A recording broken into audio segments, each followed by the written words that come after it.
Anything on the consent calendar, please?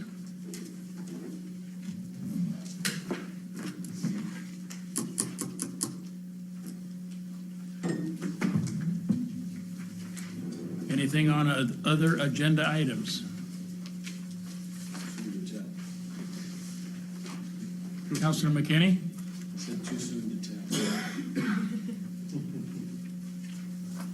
Forever now or forever hold your peace. Council business. Yeah, that's where you get to the third hour.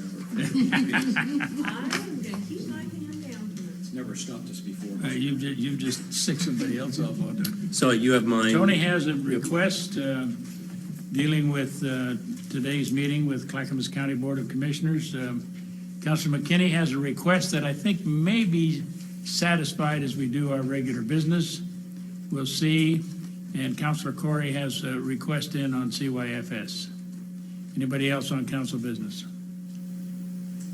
For a presentation on urban growth boundary process options.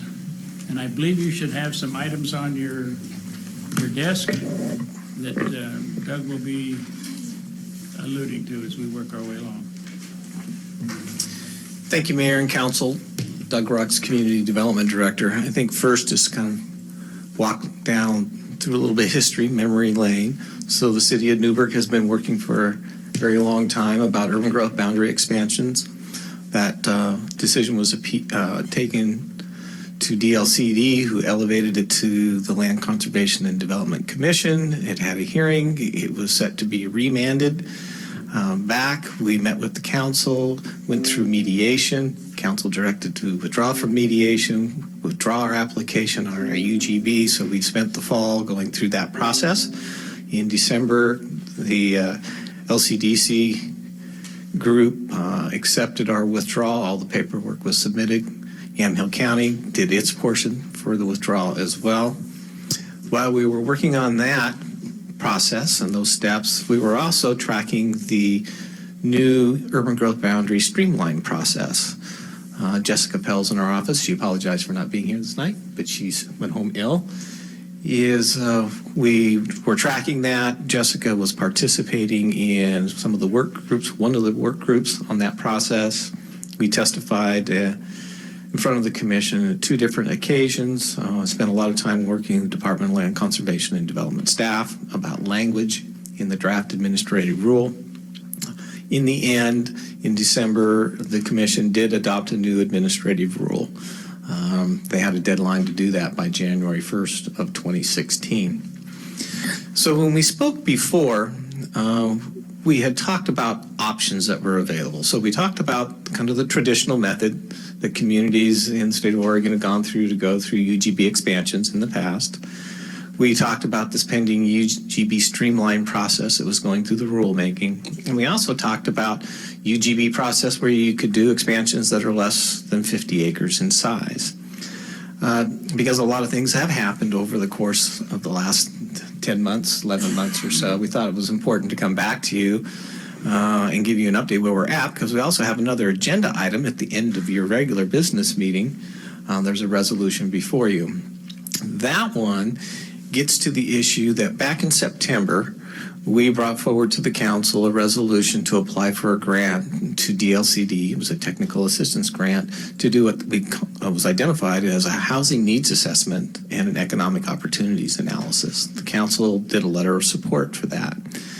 As the rulemaking process proceeded forward and our grant was sitting there, it ended up being that the Department of Land Conservation and Development did not want to fund the old traditional EOAs and HNAs. They wanted preferred communities to go through the streamline process.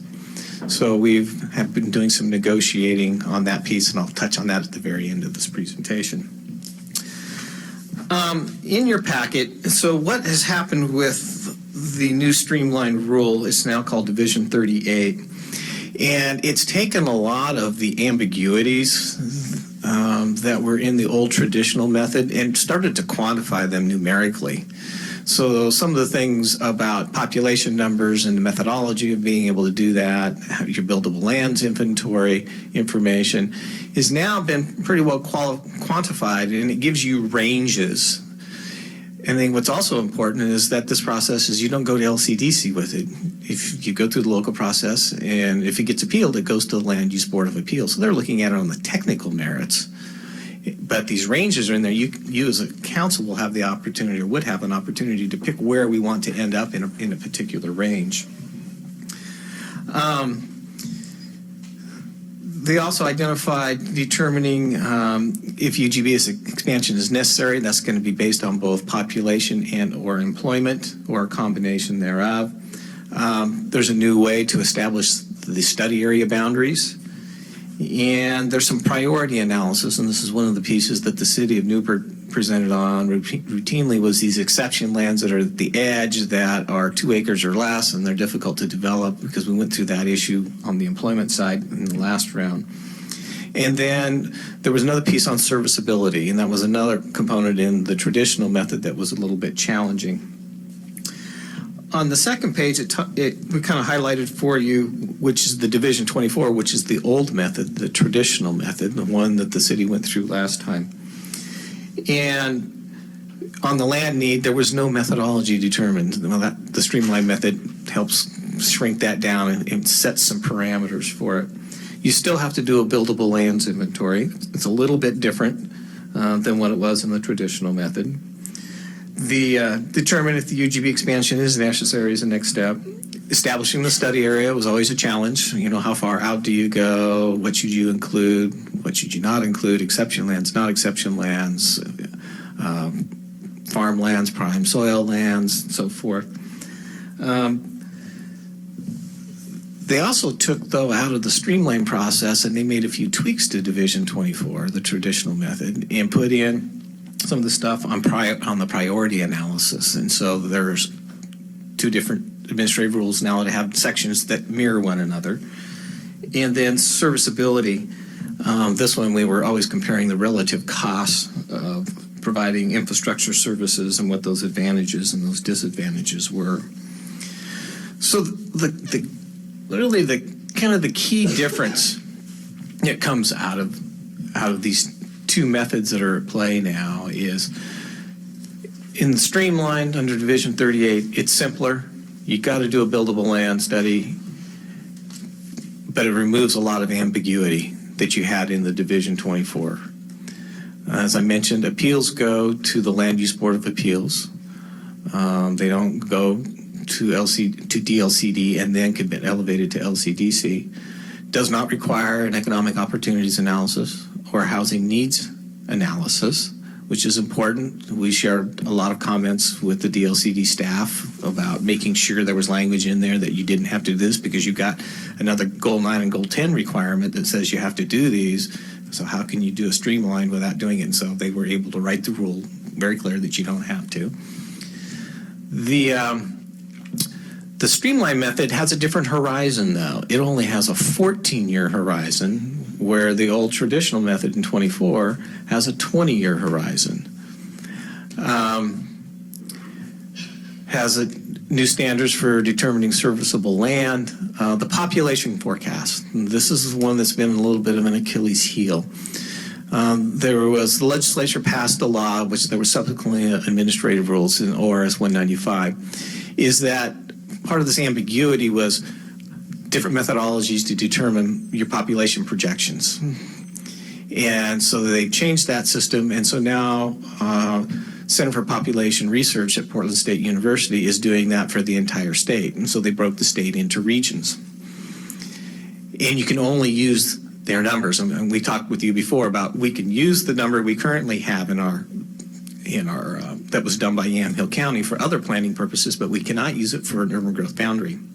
So we tried to get language into the administrative rule so that we could use our existing number that was prepared by Yamhill County, but it ran up against problems against this other administrative rule that they were not amending at the time. So we have to wait until we get new numbers in 2017, in June of 2017 from CPRC, to be able to use a streamline. That doesn't mean we can't move forward in a streamline process, but the population portion of it we have to wait on. And in the streamline method, you have to look at the entirety. We've talked about this before, is not just looking at just employment or just residential. In the streamline, you have to look at both employment lands and residential land all at the same time. Some of the concerns that were expressed in our last round for UGB was, well, why don't you trade your commercial land for industrial land, or why don't you trade your residential land? Because we're only looking at one prism or one portion of that prism and not looking at the entirety. I touched on some of the Division 24. So that flexible forecasting has been a problem around the state in the past. Those appeals go to LCDC, require the EOA, HNA, so 20-year horizon rather than the 14 under the new method. Serviceability is more discretionary under the old method, but it also brought up challenges about what was cost effective, what wasn't, how far could you extend a pipe, do you need bridges, and then you could use your existing population forecast. So the number we currently have, which population in Newberg in 2035 will be just a little less than 39,000 is estimated. But under the traditional, you could do just employment land for industrial, or just employment land for commercial, or just residential land. So the grant, as I mentioned, we brought forward back in September 8th that resolution to you. DLCD staff gave us the word on December 11th of 2015 that they were willing to give us $30,000. So it effectively covered what we had identified as tasks 1, 2, and 5 in our original proposal. But that was to do an EOA and an HNA. It included the buildable lands inventory as well.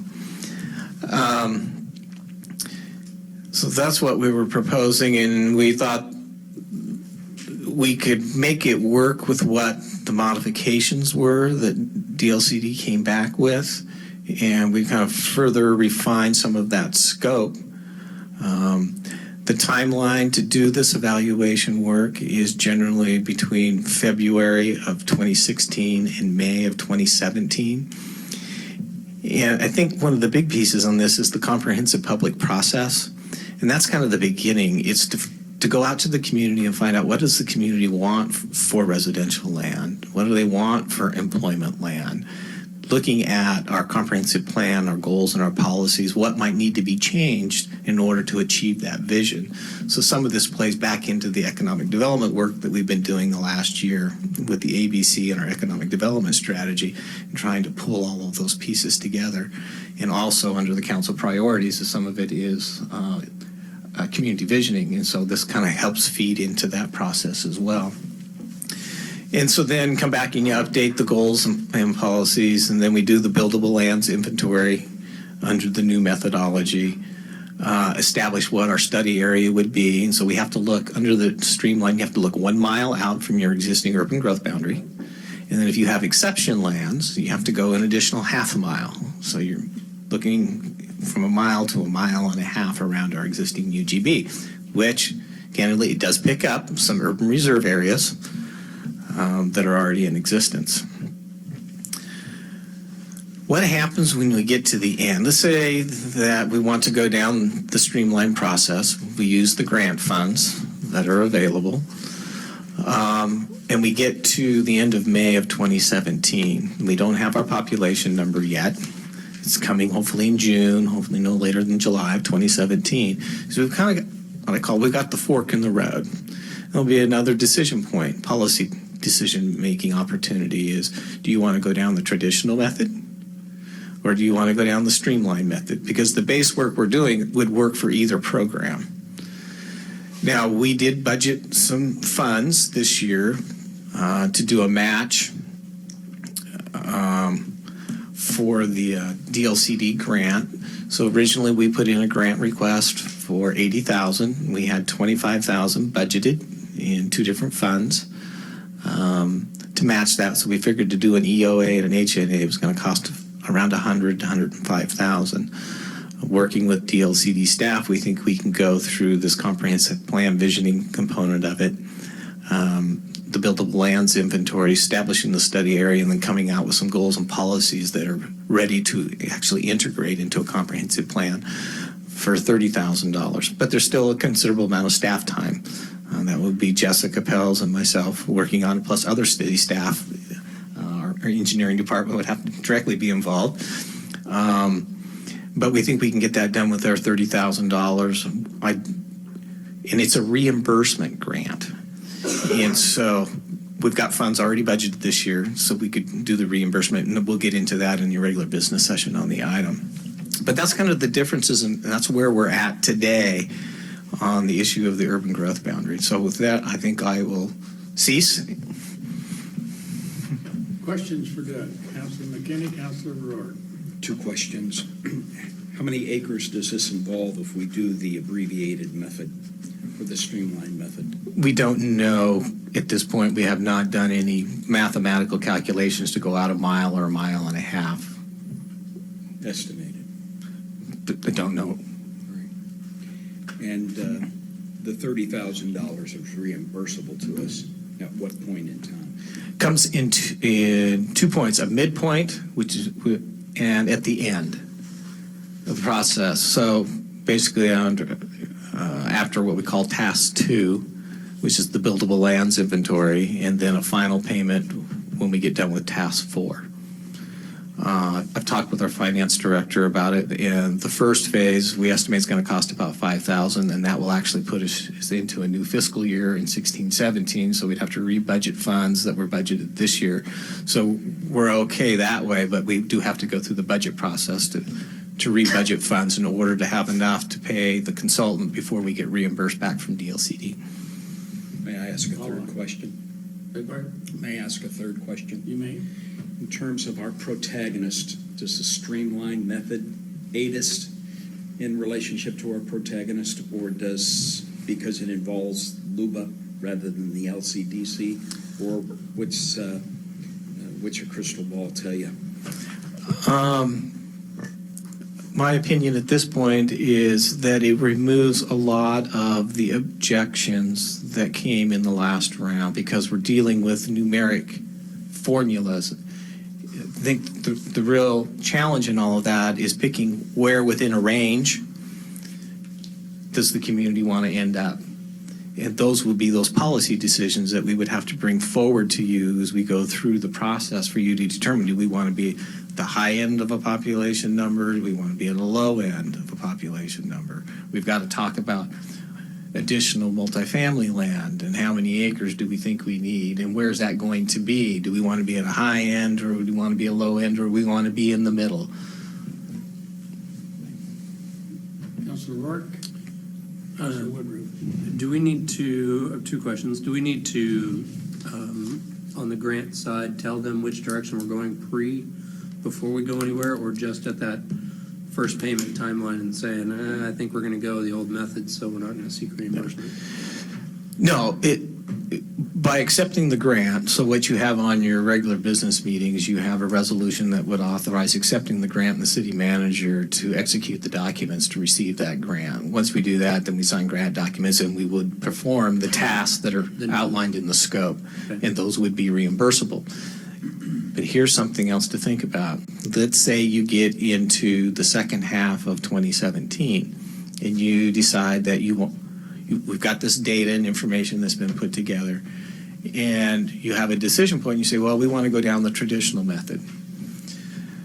If DLCD was to get additional funding from the legislature to do their technical assistance grants in that biennium, and if they have the same philosophical point that they don't want to fund EOAs and HNAs, that means that we would have to fund an EOA and an HNA. That process is probably going to cost around an order of magnitude of $80,000. That means that we would have to come up with the $80,000 at the local level out of our funds that are available, which are competing against other programs and funds. If DLCD got funded another round of grant funds, it's likely we would come back to you and ask to apply for another grant in order to finish the streamline process. Hopefully we would be successful. If not, we're still probably looking at around $40,000 we would have to come up with. These are rough numbers, or early estimate numbers, in order to finish the streamline process after May of 2017.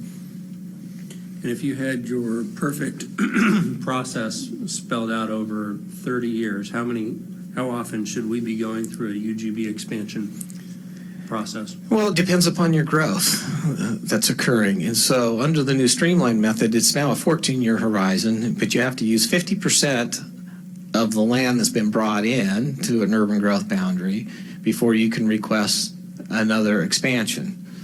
Under the 20-year method, you're trying to track and monitor that, and it could be at year 10 because you've got a lot of growth going on, both residential and employment side, and so you need to go back and go through that process. Or it could be very slow, and you can come to year 19, and you still got a lot of land that's left because your community, for whatever reason, hasn't grown.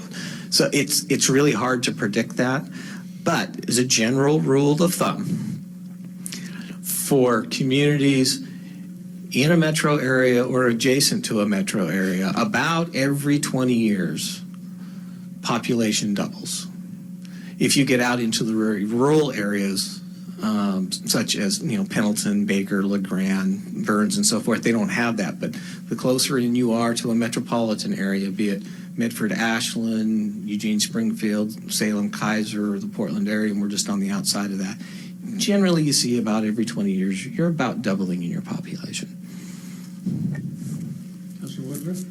I think you just answered my question. I was going to ask you to help me understand the significance between the 14 years and the 20 years. And so the 14 is maybe a little more responsive to changes. Is that one of the main differences? It could be seen that way, but you also have to be aware that through the streamline process, there's also the hierarchy.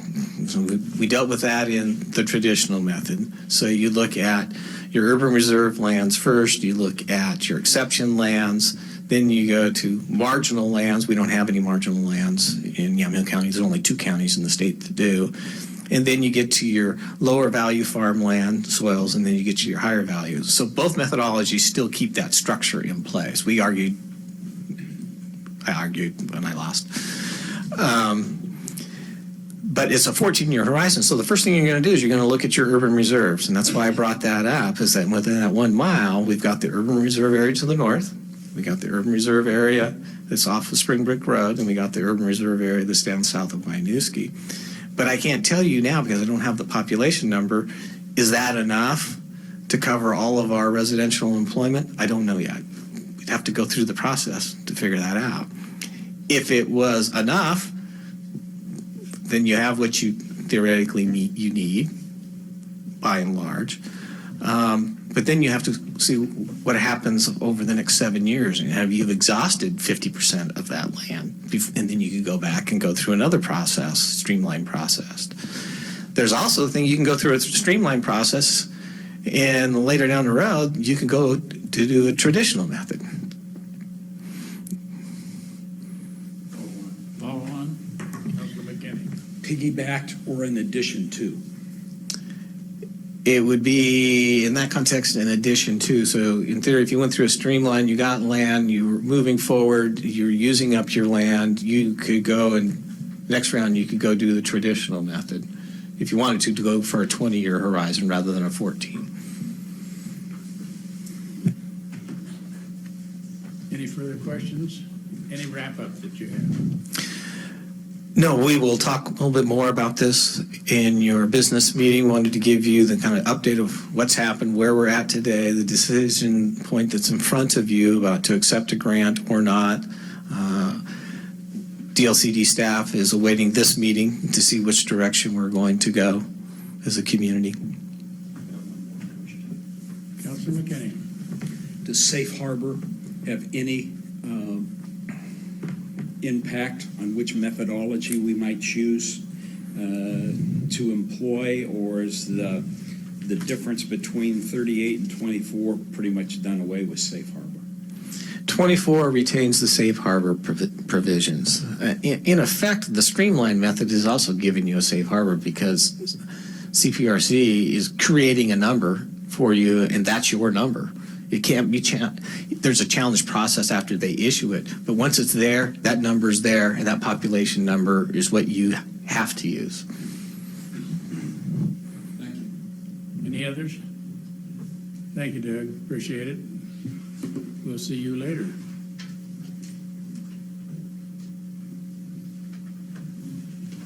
The next item we have is we have a couple of representatives from Relay of Life that would like to talk to us about their program. So I'm going to invite Michelle Martinez, Yes. all right, and Rochelle Williams. Yes, Rachel. Rachel, oh, okay. Thank you. If you would push the button on the right and then identify yourselves, because we do record this. My name is Rachel Williams, and I'm the community manager from the American Cancer Society for the Relay for Life of Newberg. My name is Michelle Martinez, and I am part of the event leadership team for Relay for Life Newberg.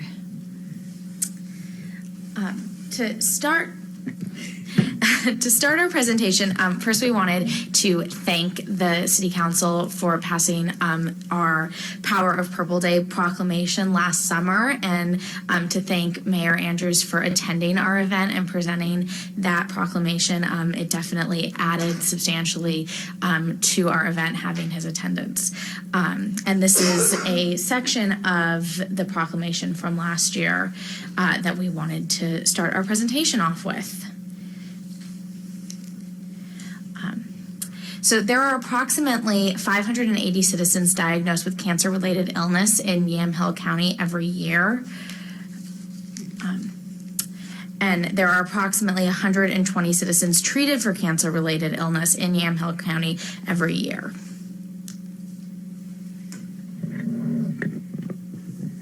Okay, so just to go over what is Relay, it's an event that happens one time a year here in Newberg. Ours will be happening the 25th and 26th of June this year at the Newberg High School. Say again those dates. June 25th and June 26th. So we spend 9 months organizing that event to happen. Teams of people will come. The teams come from people in the community, businesses in the community, schools, retired teachers, cancer survivors, caregivers, family members. Throughout the year, we're raising funds for this event. Members of each team take turns walking around the track. It's not monitored if you're not walking, but the idea is that you have your team there. You have a campsite inside the football field at the high school at the track, and somebody from your team is always on the track walking. And also while that is going on up in the commons area at the high school, we have food vendors, games and activities and entertainment going on too. So if you're not walking or you have friends or family visiting you, they can be participating in those other activities until it's their turn to walk or come see what's going on. So because it's a team event, individual participants are not required to be there the entire time, but you usually do end up staying there the whole time. So there are hundreds of citizens of Yamhill County that selflessly volunteer their time and energy in raising money to find a cure for cancer. Relay for Life includes support of veterans, Girl Scouts, Boy Scouts, church groups, schools, businesses, young and old citizens, and many, many cancer survivors. Last year, we had well over 100 cancer survivors in attendance. So to share some numbers with you of the history of the event, in 2015, we had 464 registered participants. I would say we probably had closer to 500 people in attendance. We had some folks that just came to enjoy and didn't actually register for the event. There were 51 active fundraising teams, and they raised just shy of $80,000 for the American Cancer Society. We also have some history. In 2013, the event raised just over $85,000 with just under 500 participants. And then in 2014, just over $82,000 with 334 participants.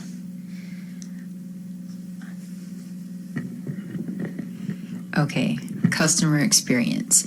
So our data shows that in 2014 at wrap up, and what that is at the end of relay, each team or participant is given a questionnaire, like customer satisfaction kind of.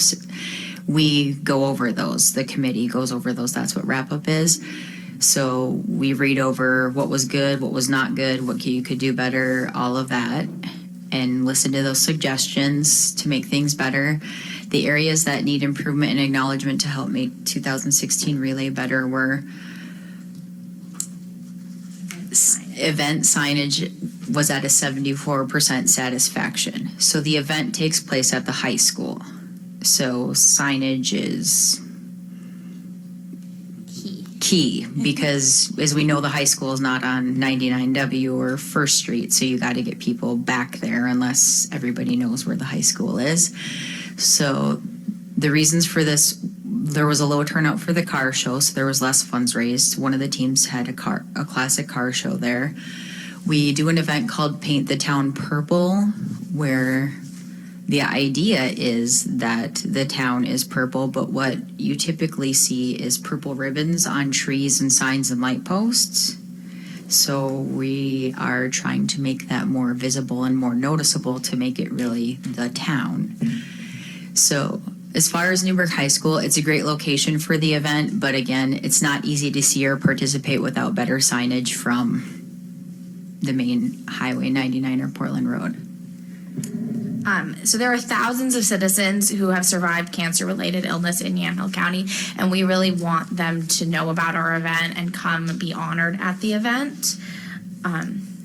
We want to make Newberg Relay for Life bigger. There are important events that are of value and pleasure for the whole community in all ages, not just the Relay for Life participants. We have our Luminaria ceremony, which is where we give participants the opportunity to remember loved ones lost from cancer and honor the cancer survivors in their life. We have a survivor lunch that is really well supported by the community, and the survivors always feel really honored to be there. And then we honor them with the opening lap at our event. We have a fabulous silent auction. Anyone that's been to the event can attest to that, and the funds raised by that go back to our fundraising total. We've had a car show for the last 2 years. There's carnival games, a dunk tank, bouncy houses, face painting, music, karaoke contest, much more. It's definitely a fun, family-friendly event.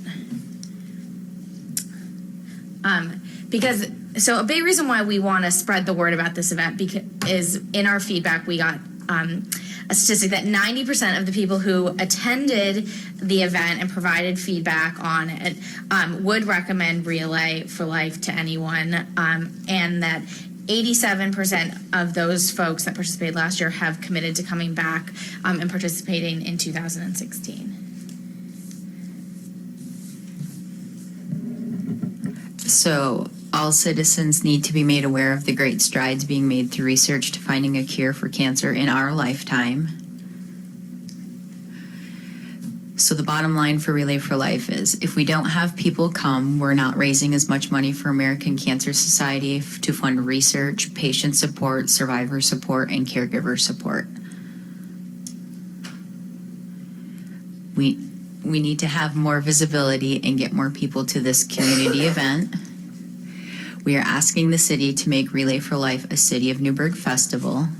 We ask for the support of the council to recommend with proclamation and city codes to be a Newberg City Festival. So this is your Relay for Life. This is your Newberg Relay for Life. This is our Newberg Relay for Life, and we really hope that together we can work together in this effort. And then we have some pictures from previous events, the survivors in attendance, the color guard. In 2012, we were a pace set. The event was a pace setter event, which meant that they reached a list of very high milestones put forth by the American Cancer Society. We have some examples of the Luminaria bags out on the track that in honor and in memory of. We have some Boy Scouts joining us. The bottom photo is a team captain meeting. And then this is a photo of Dr. Gordy Klatt, who is the founder of Relay for Life. It started up in Tacoma, Washington in 1985. We recently lost Dr. Klatt, actually to cancer, but this is sort of a funny poster that we created because in its existence in the 31 years of Relay for Life, it's raised over $4 billion for cancer research and programs and services. So, yeah, thank you for your time. If there's any I have a questions. question. Yes. You're raising money. How do you raise money? So a good portion of the money that's raised is at the event through the silent auction, through donations. We have a number of businesses, local Newberg businesses that sponsor the event.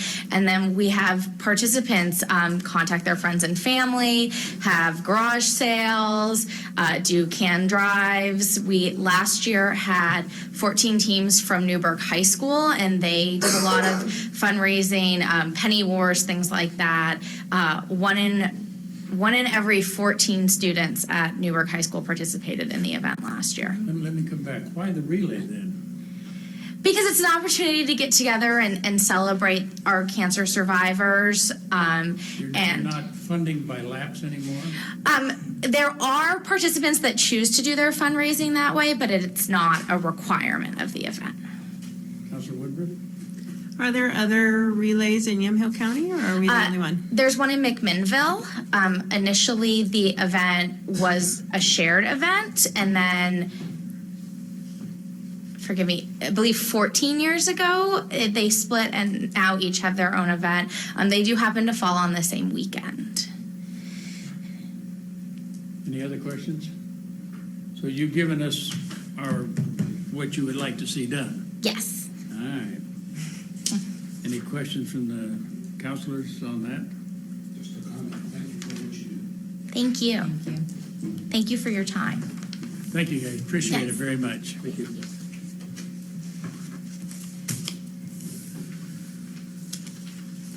We have a couple of 3 or 4 items on our consent calendar. The consent calendar. Council business. Any of those that you would like to take up now? Councilor Corey? Would you like to bring yours up now? Sure. All right. Councilor Corey? Yeah, I would like to follow up with staff to see what, if anything, has been done from my comments a meeting or two ago about CYFS. The concern was at that time that specifically the 2 homes that they have here in Newberg are causing citizen complaints, and activities of the kids are creating havoc in the neighborhoods. The police have been involved there too much, way too much, with those kids there in the neighborhood as well as other places in town. So I'm wondering if there's been any follow-up on that. There's a state agency that will help us with facilitating the closure of those homes, or at least getting them cleaned up to where they are acceptable for the community. Has anything been done? I guess I'm asking city manager or our city attorney.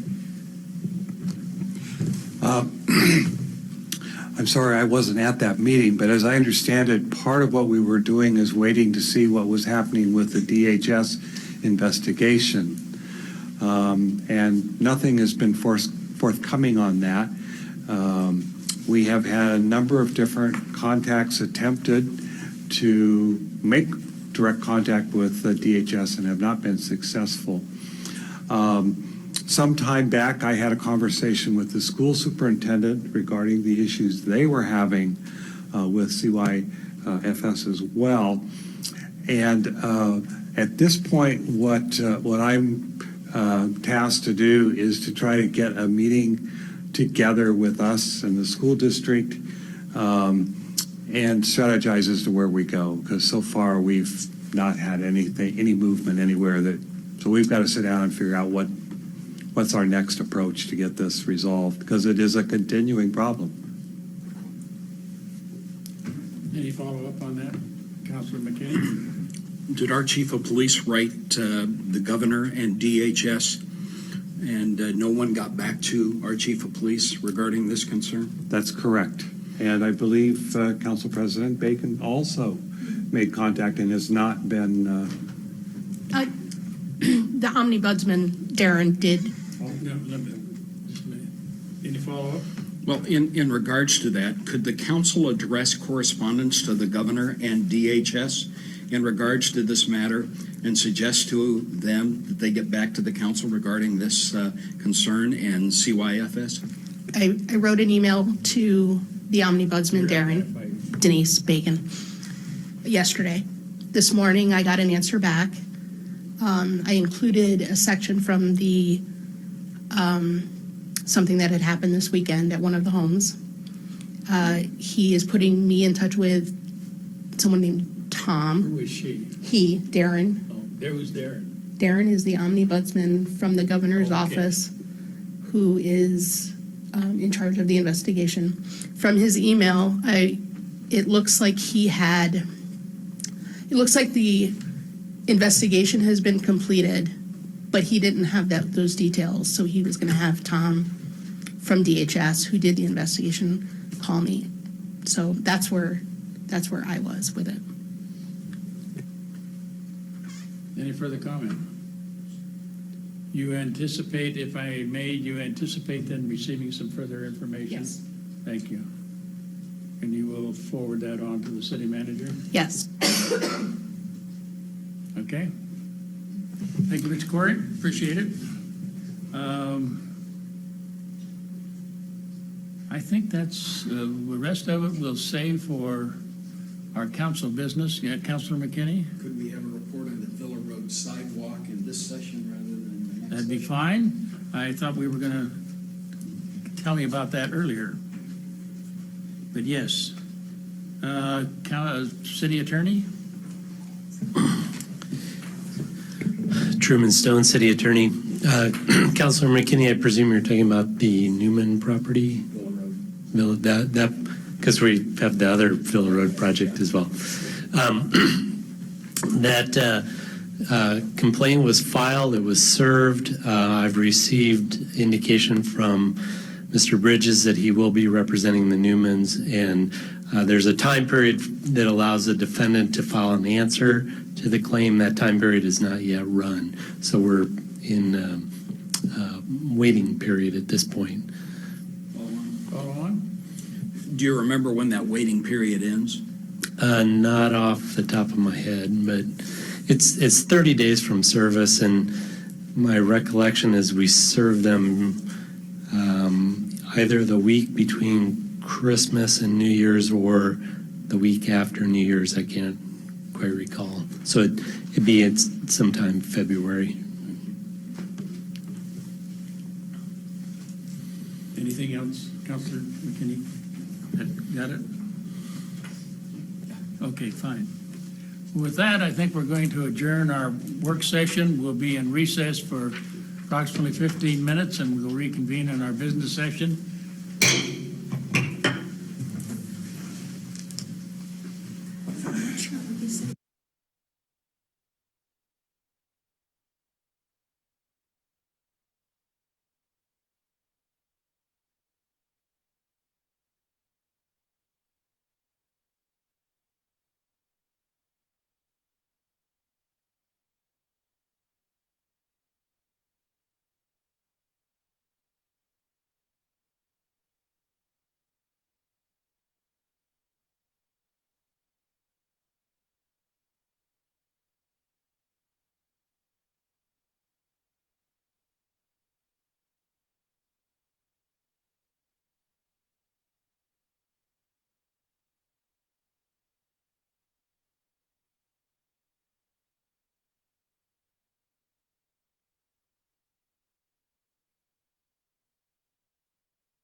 January 19, 2016.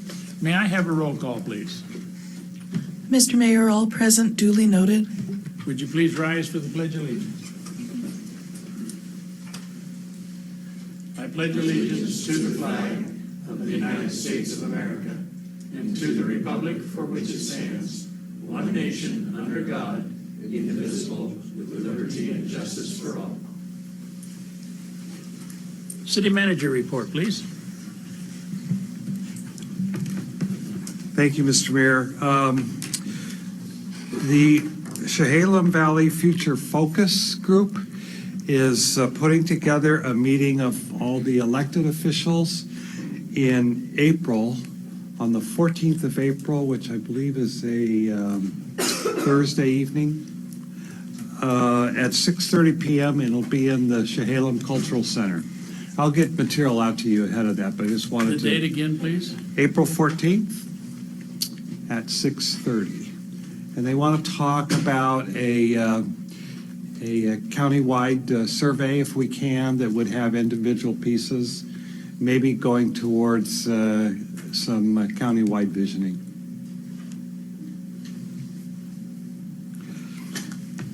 Also, last Friday, I attended the Mid-Willamette Valley Council of Governments Managers meetings, which this is the second one I've been able to get to, and it's interesting to hear what's going on in other communities in our area.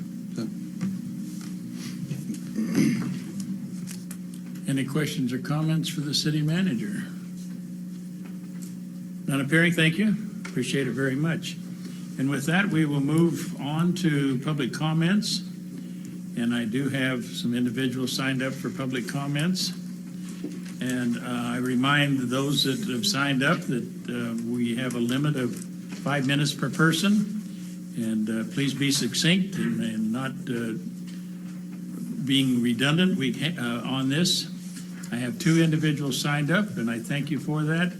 So with that, I'm going to begin the public comment, and I'm calling on a Mr. Merle Smith, please. The button on the right, and then state your name and your presentation.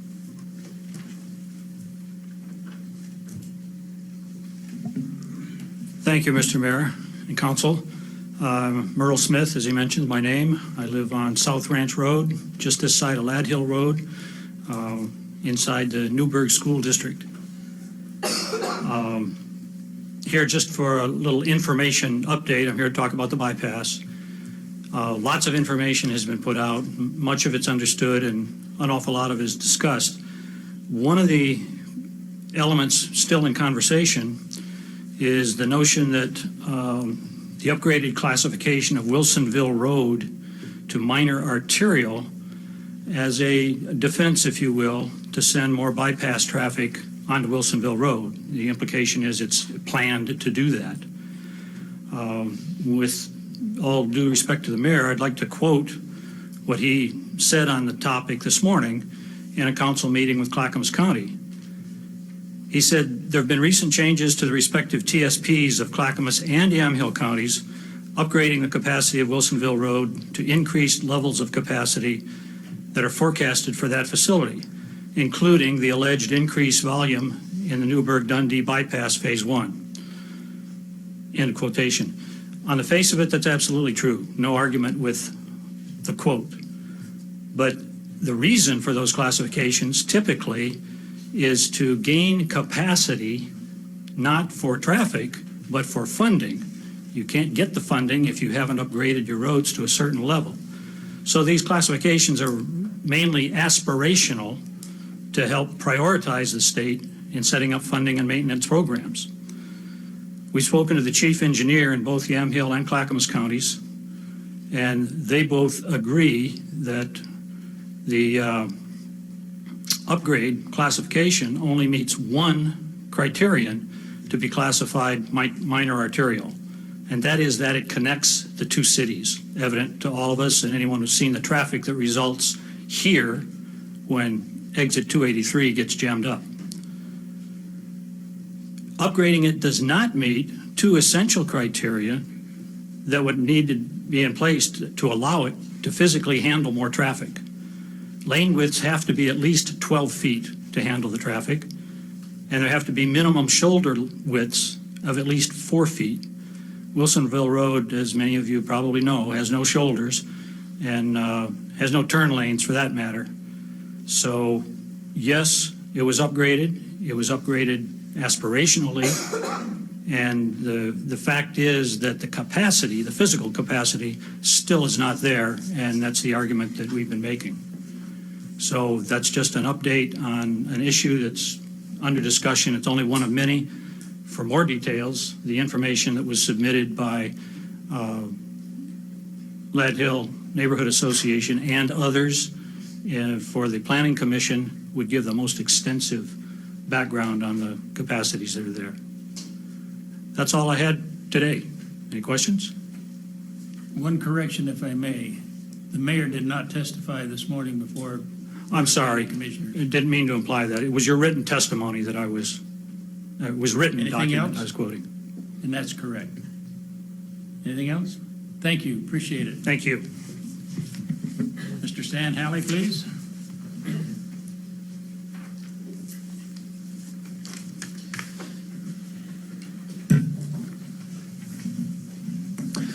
Mr. Mayor, members of the council, my name is Stan Halley. I am a Newberg area resident. Have been paying school taxes since moved here in early 2001. I am a director of the Lad Hill Neighborhood Association and a chairperson of the Bypass Impact Committee. I've been before you several times. I have passed out tonight, and I know you have not had a chance to read this, but I wanted to let you know, based on a pretty productive session by the City Planning Commission last Thursday evening, opened the door for getting all the jurisdictions together to try and work out the situation. So I want to just quote for you or paraphrase a few of the key items in this document that you've been given. One is that the modeling and analysis of the affected area was limited to city boundaries, and so accurate numbers on all county roads, essentially Fernwood, Corral Creek, Rennie Road, and Wilsonville Road, are simply not available.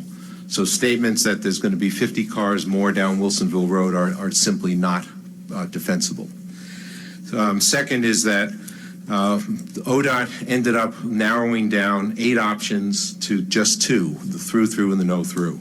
Neither design sufficiently relieves the expected congestion and public safety problems on both local streets and regional streets.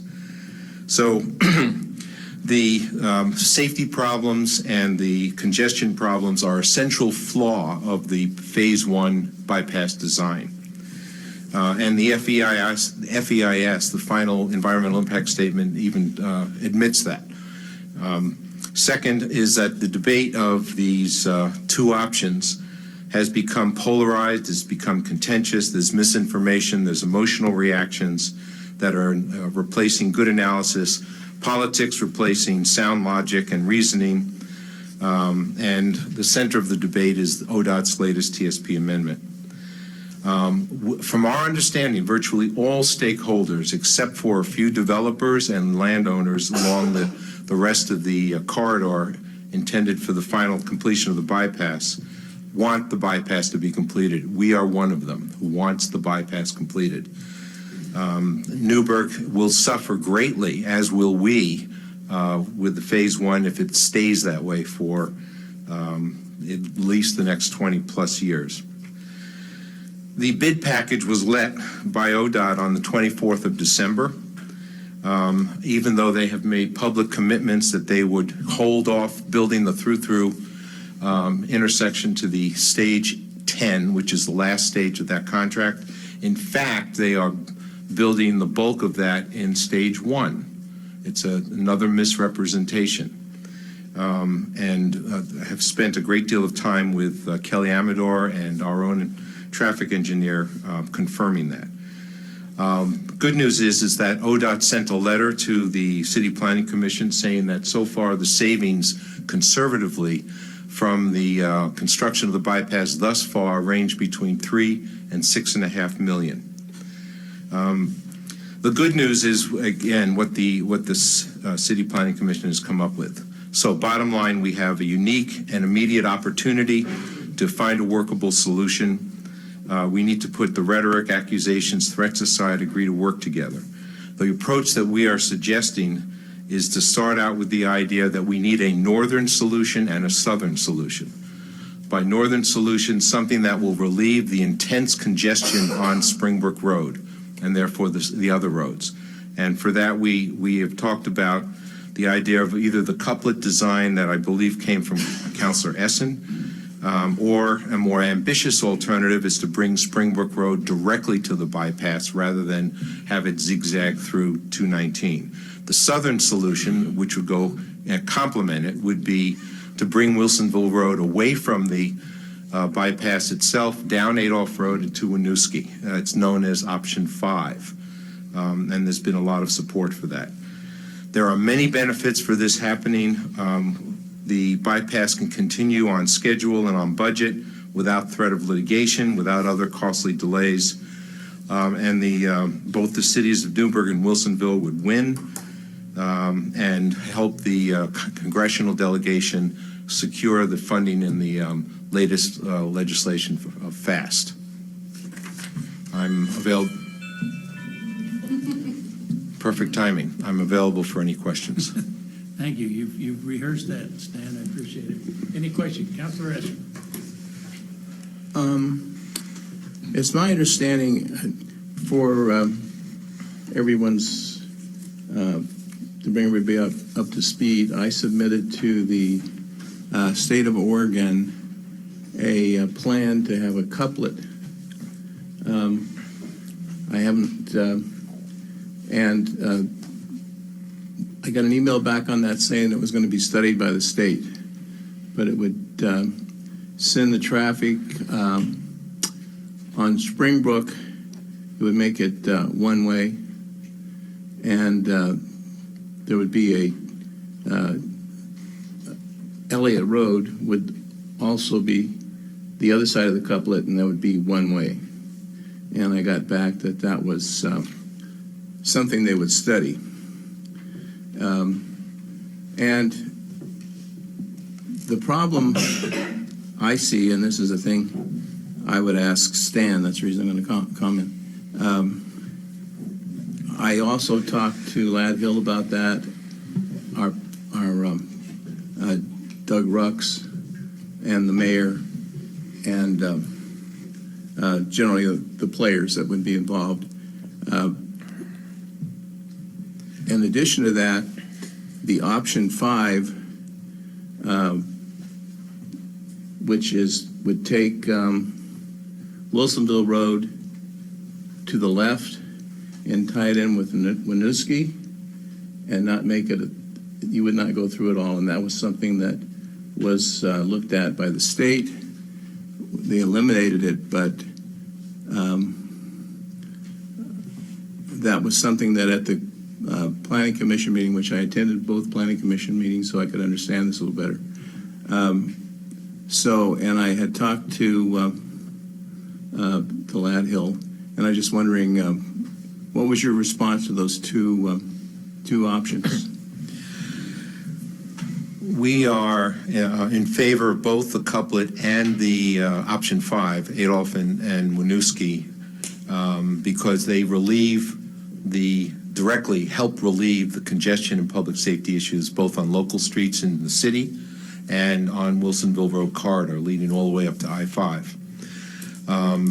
ODOT would have about a 2-year from today window to get to the point of starting to be able to open the bypass as currently designed.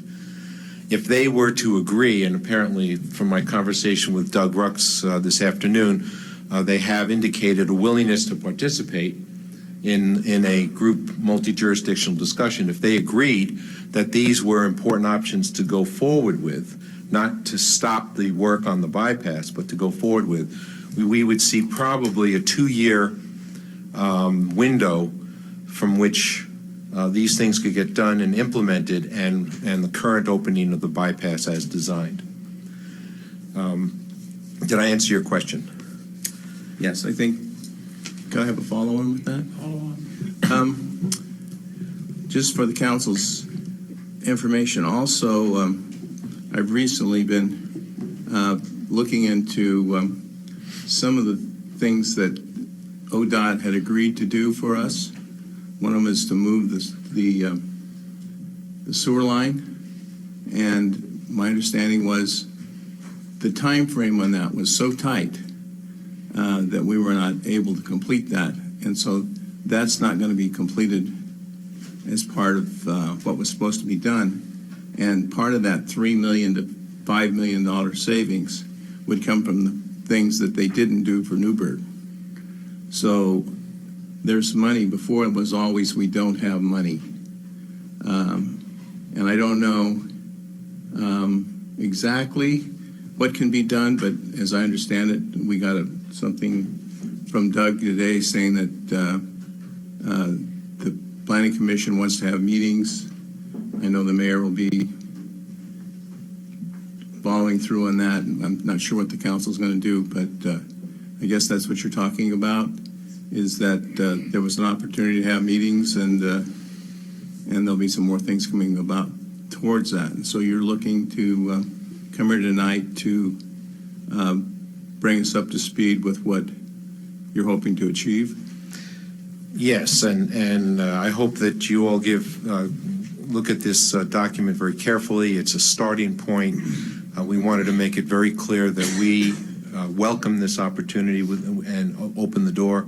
I did speak with Kelly Amador about the sewer line, and from her indication, everything was going forward as planned. They were going to enlarge the capacity, et cetera, et cetera. So we have different pieces of information floating about. And that's, the same thing about waiting on the on doing the through to the last stage, stage 10. Once again, it was not, they did not live up to that promise. So. Are you through? Yes, that's Thank it. you. Your light, please. Councilor McKinney? I think we'll receive testimony later on in the evening that the sewer line is not included. Yeah, I guessed as much. We'll get into that debate at a later time. Thank you. Any other questions or comments for Mr. Halley? Thank you, Stan. Appreciate it very much. Thank you for the information you gave us. I have a question, Mr. Mayor. Question? In relationship to your conversations with other city officials, the council has no idea about these couplets that you're talking about, how they would be described or a map or any of those other things.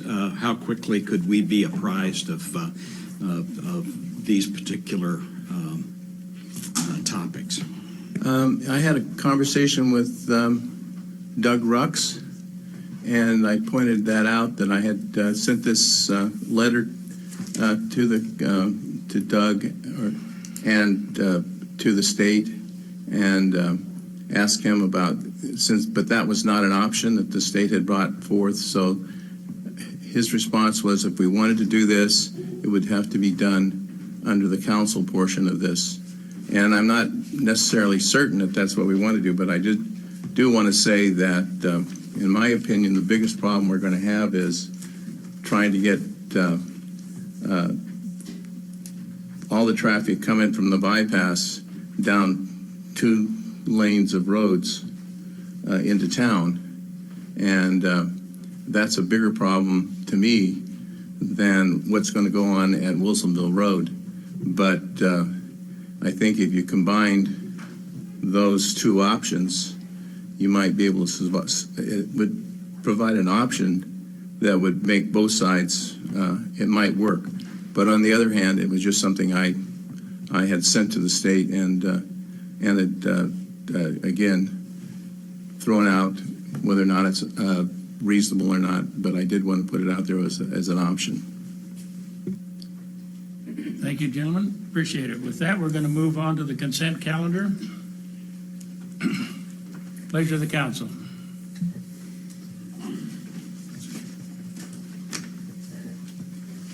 Yes. Councilor Rourke? I move that we approve the consent calendar as presented. It's been moved and seconded to adopt the consent calendar. Any further discussion? The question has been called for. All in favor signify by saying aye. Aye. Those opposed, same sign. None appearing. Consent calendar is adopted. And with that, we're going to move into a period of public hearing. And the first one that we are dealing with, and it is an administrative hearing, is a resolution authorizing hardship request for water service at 1499 Northeast Cullen Road. 95, what did I say, 91? You left off the 5. Oh, I left off the 5. So with that,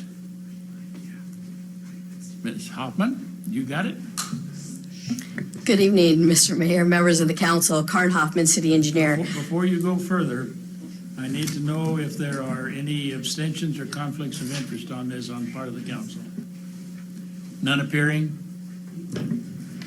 Again, good evening. So this is a hardship request for a water service for 14995.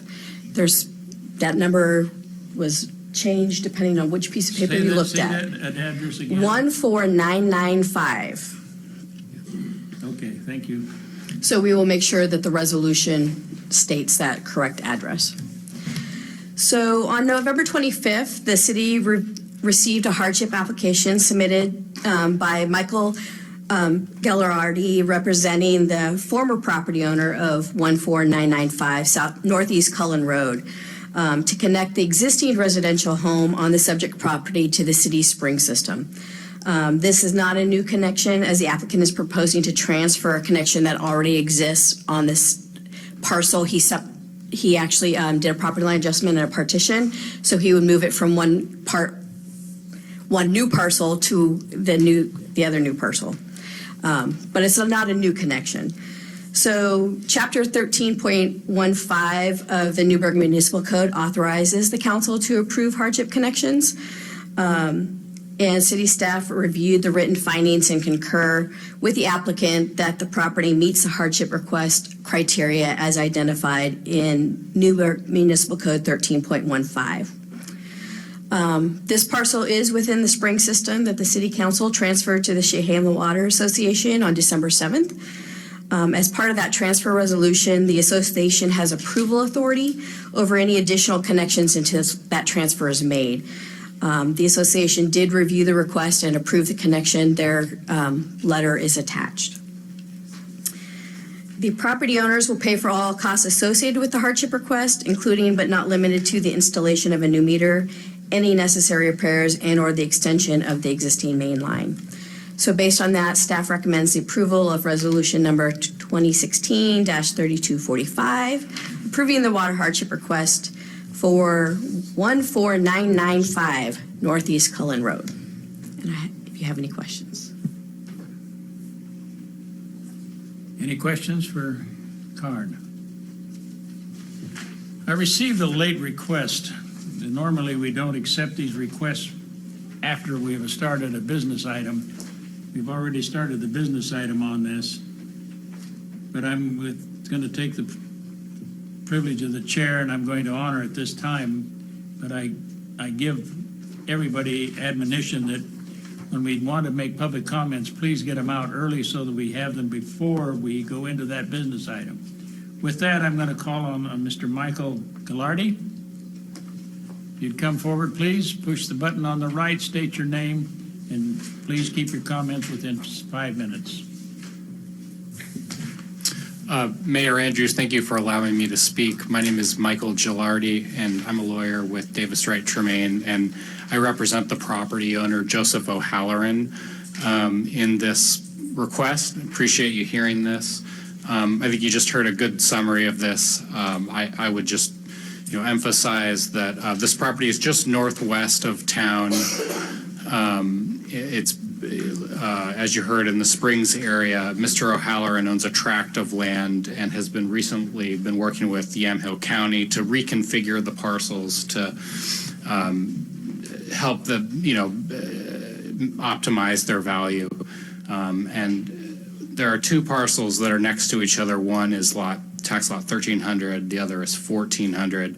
the Springs water connection is currently on 1,300, and we're asking to transfer it to what is essentially 1,400. That parcel was recently reconfigured, and there's a 2-acre home site, existing home, that was carved out of lot 1,400, and that's the home that this connection would be transferred to.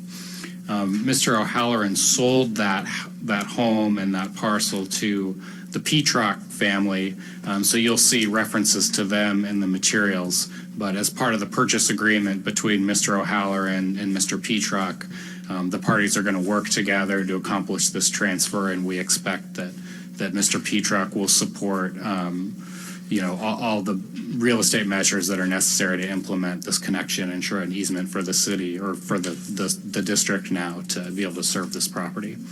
And with that, I'm happy to answer any other questions that you have. Question from Mr. Gilardi? None appearing. Thank you. Appreciate it very much. Thank you. I have nobody that has signed up to oppose this or anybody undecided, so I'm going to now close the public testimony.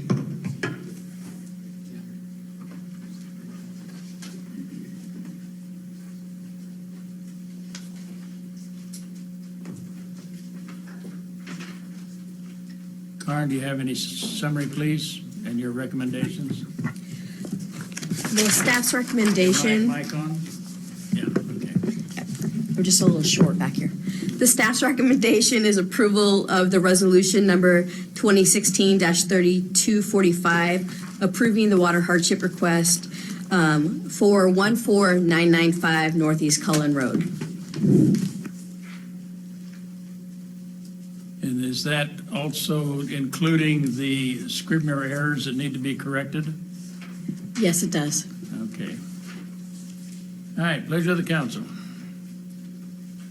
We will close the public hearing and we will go into deliberations. Turn it off. Turn it on. I'd like to make a motion. Councilor Corey, I'd like to make a motion. you may. I'd like to make a motion that we approve Resolution 2016-3245, resolution authorizing a hardship request for water service to 14995 Northeast Cullen Road. Including the Scribner, correcting the Scribner. Correcting the Scribner errors, yes. Been moved and seconded to adopt Resolution 2016-3245, a resolution authorizing a hardship request for water service at 14995 Northeast Cullen Road and correcting Scribner errors in the recitals and the body of the documents.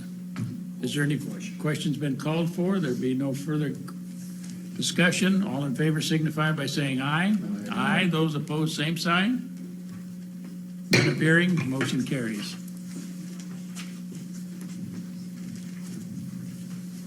We have a second, and I need to catch up on my homework here.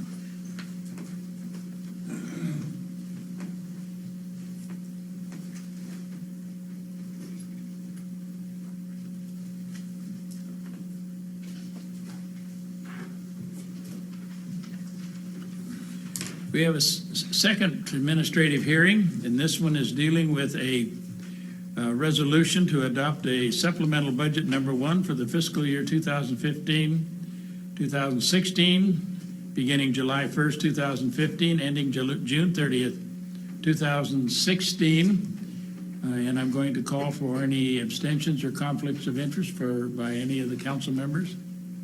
None appearing. Staff report, please.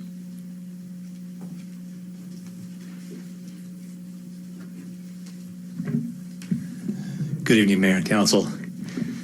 Finance Director Matt Zook, thank you for this evening. In regards to supplemental budget request number 1, you have in your packet a summary report of the financial impact of the supplemental budget, and I've categorized it in 3 different categories. Primarily, the first reason for the supplemental budget is personnel service budget requests, which you've seen come through over the latter half of 2015, so you're familiar with the different employee groups that have been involved with that and the amounts. Second, we took the opportunity to take into consideration operational costs that exceeded our anticipated budget, primarily in the categories as described here: general government, city manager, EMS, building inspection, wastewater fund, and the transient lodging tax. And there's a more detailed explanation, as was published in the newspaper and is provided in your packet, regarding how these impacts affect each fund. And then third, there's some housekeeping items that generally come at this time of the year simply because we are wrapping up our audit. We have some transfers that need to occur. Ending fund balances are now known, and so transfers occur between capital project budgets and reserve balances and other minor incidental corrections. So, as I mentioned, there is a resolution and a summary of each fund, and as I went through each of those three reasons, they cover each of the funds that are described in detail in this Exhibit A to the resolution. So I guess at this point, that's the summary, and I would be available for any questions if you'd have. Questions of the council?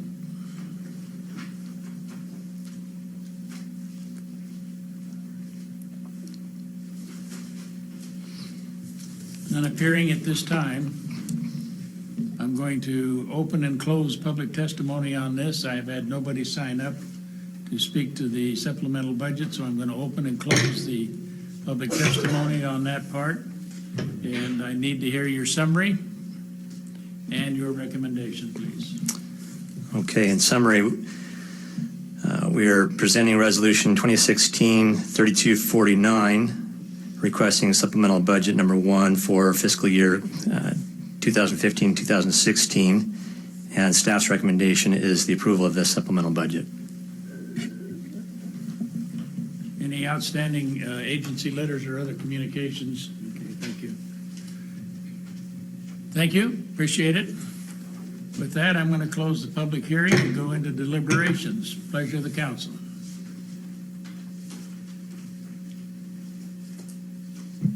Councilor Corey?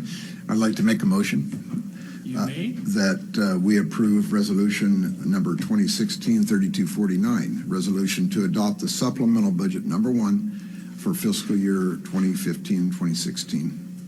Second.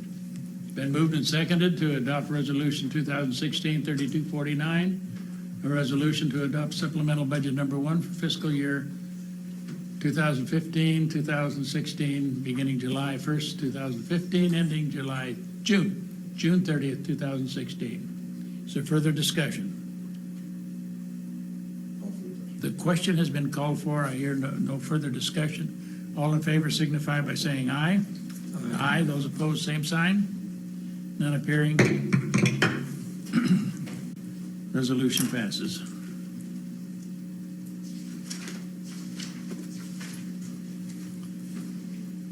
And with that, we're going to move into an informational time.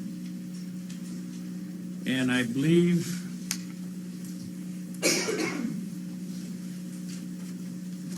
Mr. Harris, you're going to be leading this one, are you? Yes. All right. Good evening, Council. Jay Harris, your Public Works Director. I owe you an apology that I put 85 pages in your packet from what I looked at here, and I didn't realize that I'd done that. Hopefully it was good information, and all you got a chance to look through it through the weekend. I know you all did.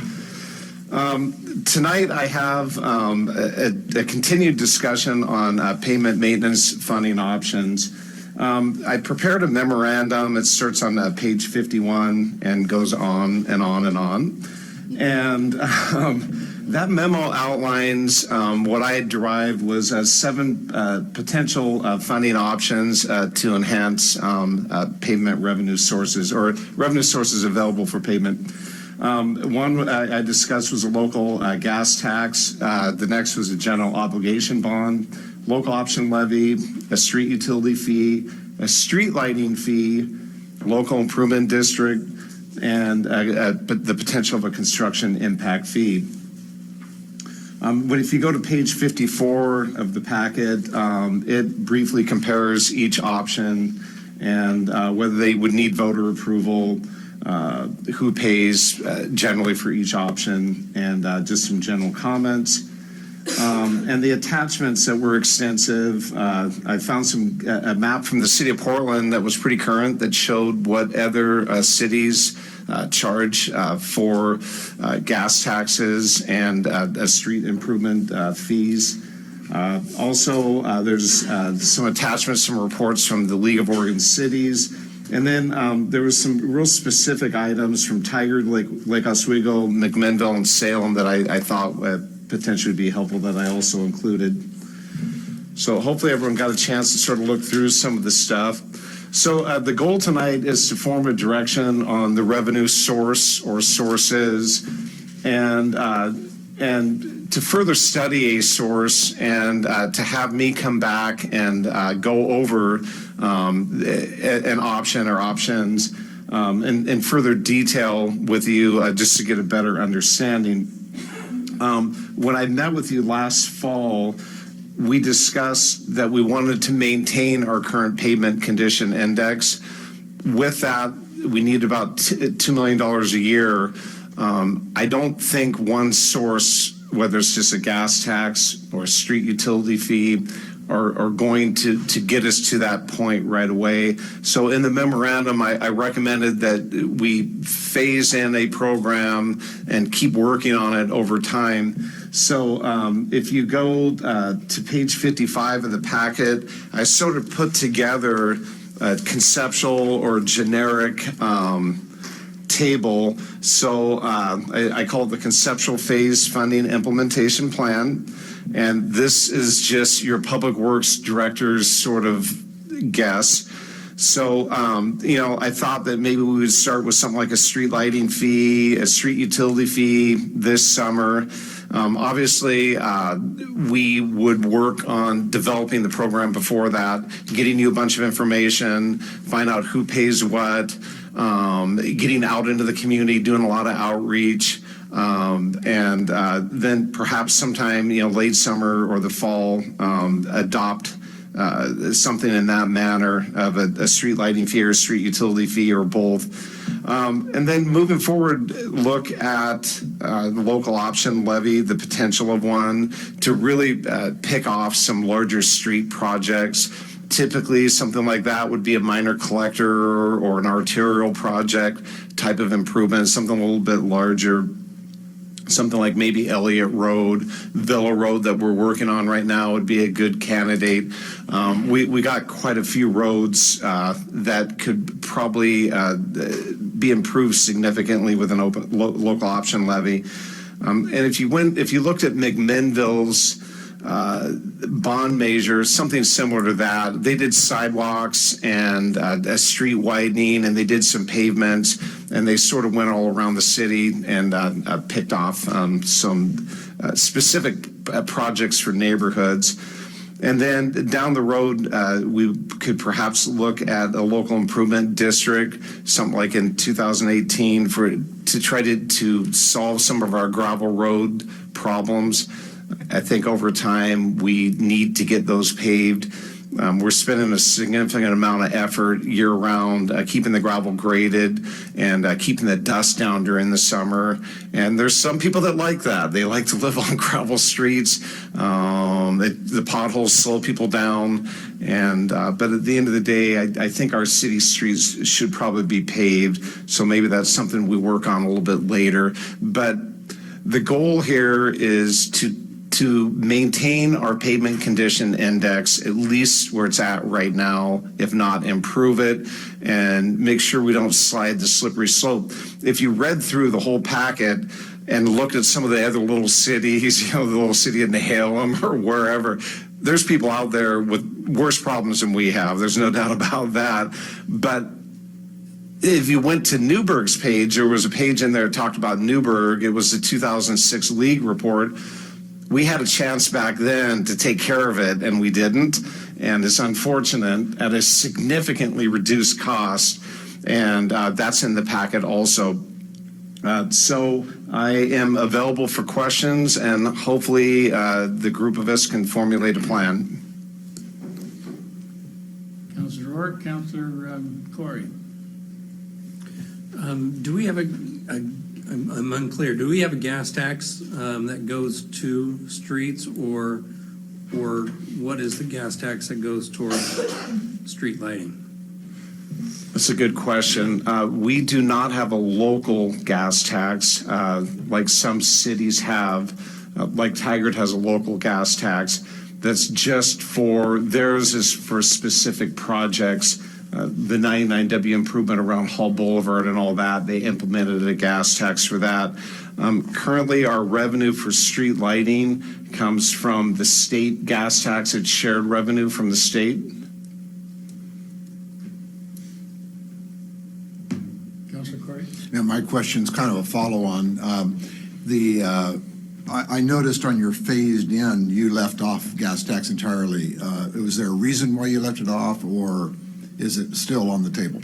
I did leave it off, and the reason was, if you go back and look at the page that talks about the revenue generated, the Page number, please. yeah, I'm getting there right now. It's page 52, and in the paragraph in the top part of the page, right underneath all the cities, you'll see that it's estimated that a 3-cent gallon per gallon local gas tax would generate revenue of approximately $90,000 a year.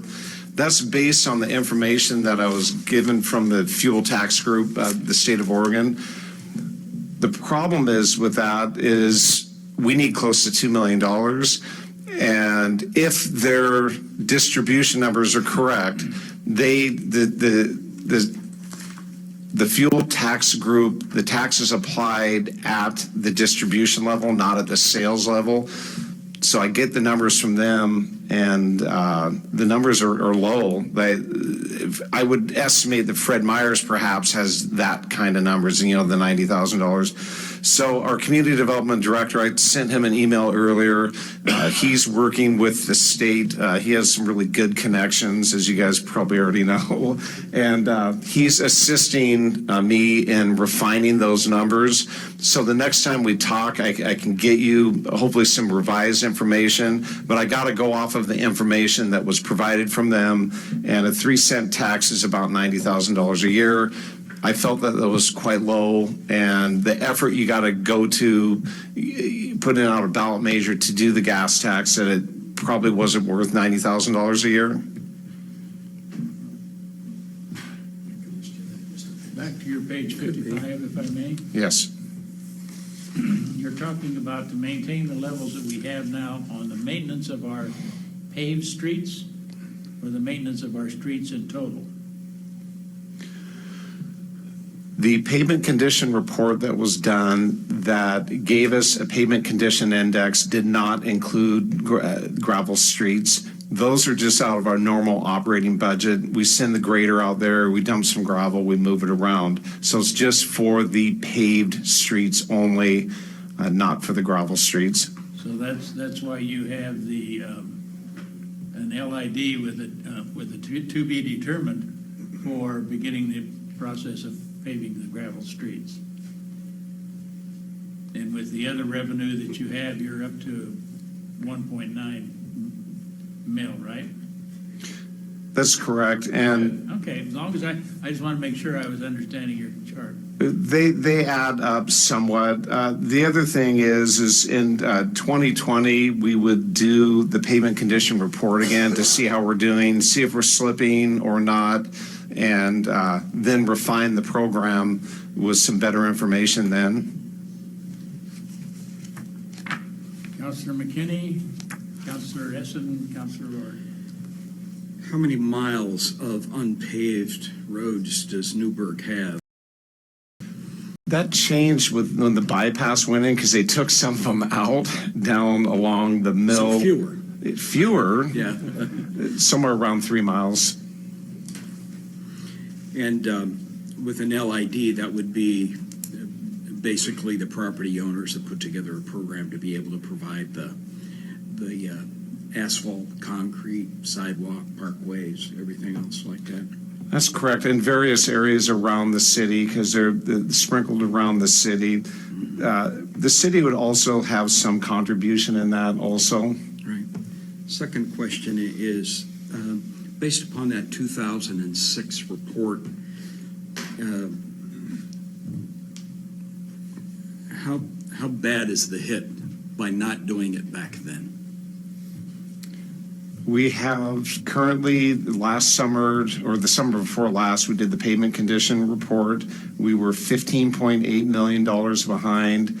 If you go into the league report, I think we were, in 2006, $3.6 million behind. That's about $11-12 million.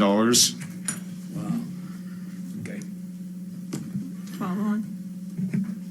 Mr. Mayor? Follow on, Councilor Woodruff. Just, yeah, on that page about Newberg, I think it said something like, you know, if Newberg doesn't follow through on this, it's a recipe for disaster, or something really dire like that. Here we are. And yet we didn't listen. Yeah. Councilor Essen? Yes. That's you. That's me. Thanks.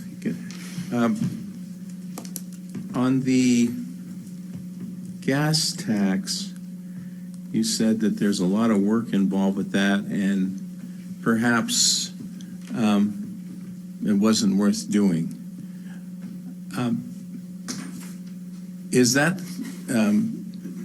I have a couple of questions. The first question is, you're saying that that number may not be correct. You're waiting for the update on what the 90,000 may be more than that or less, or is that correct?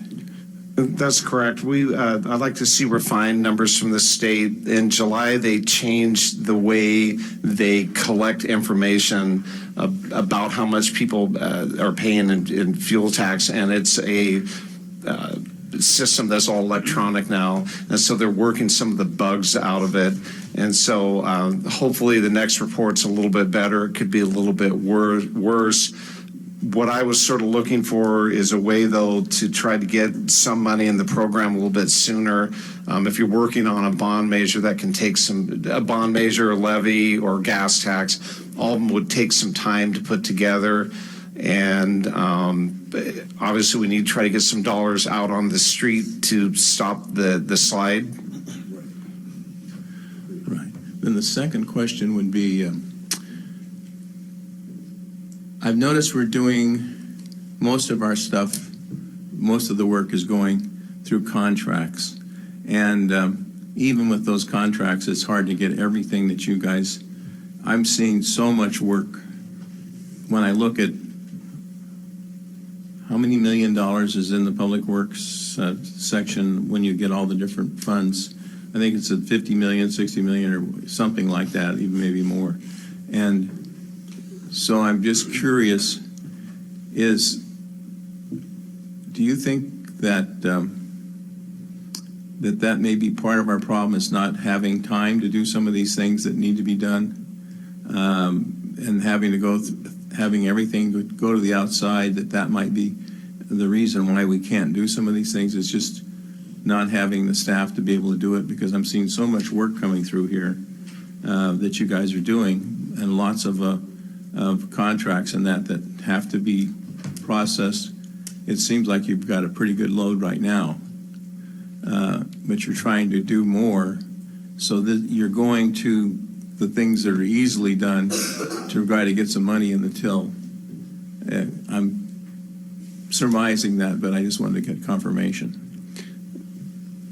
Currently, we are contract paving. We don't have a paving machine at the city. We don't have a roller either. We don't have staff to man it. We are able to do pothole repairs during the winter with what you call cold mix, and then we hot patch the next summer as many holes as we can get done. We also have a pretty robust crack sealing program to keep the water from going through the pavement.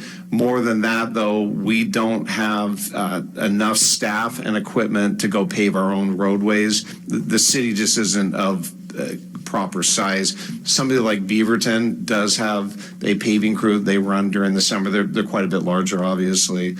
So the issue with having your own paving crew, though, these people have to be trained, and Beaverton ran into that back in 2002, that they had very poor quality of overlays. So sometimes you pay for what you get, and having things in-house might not be the best.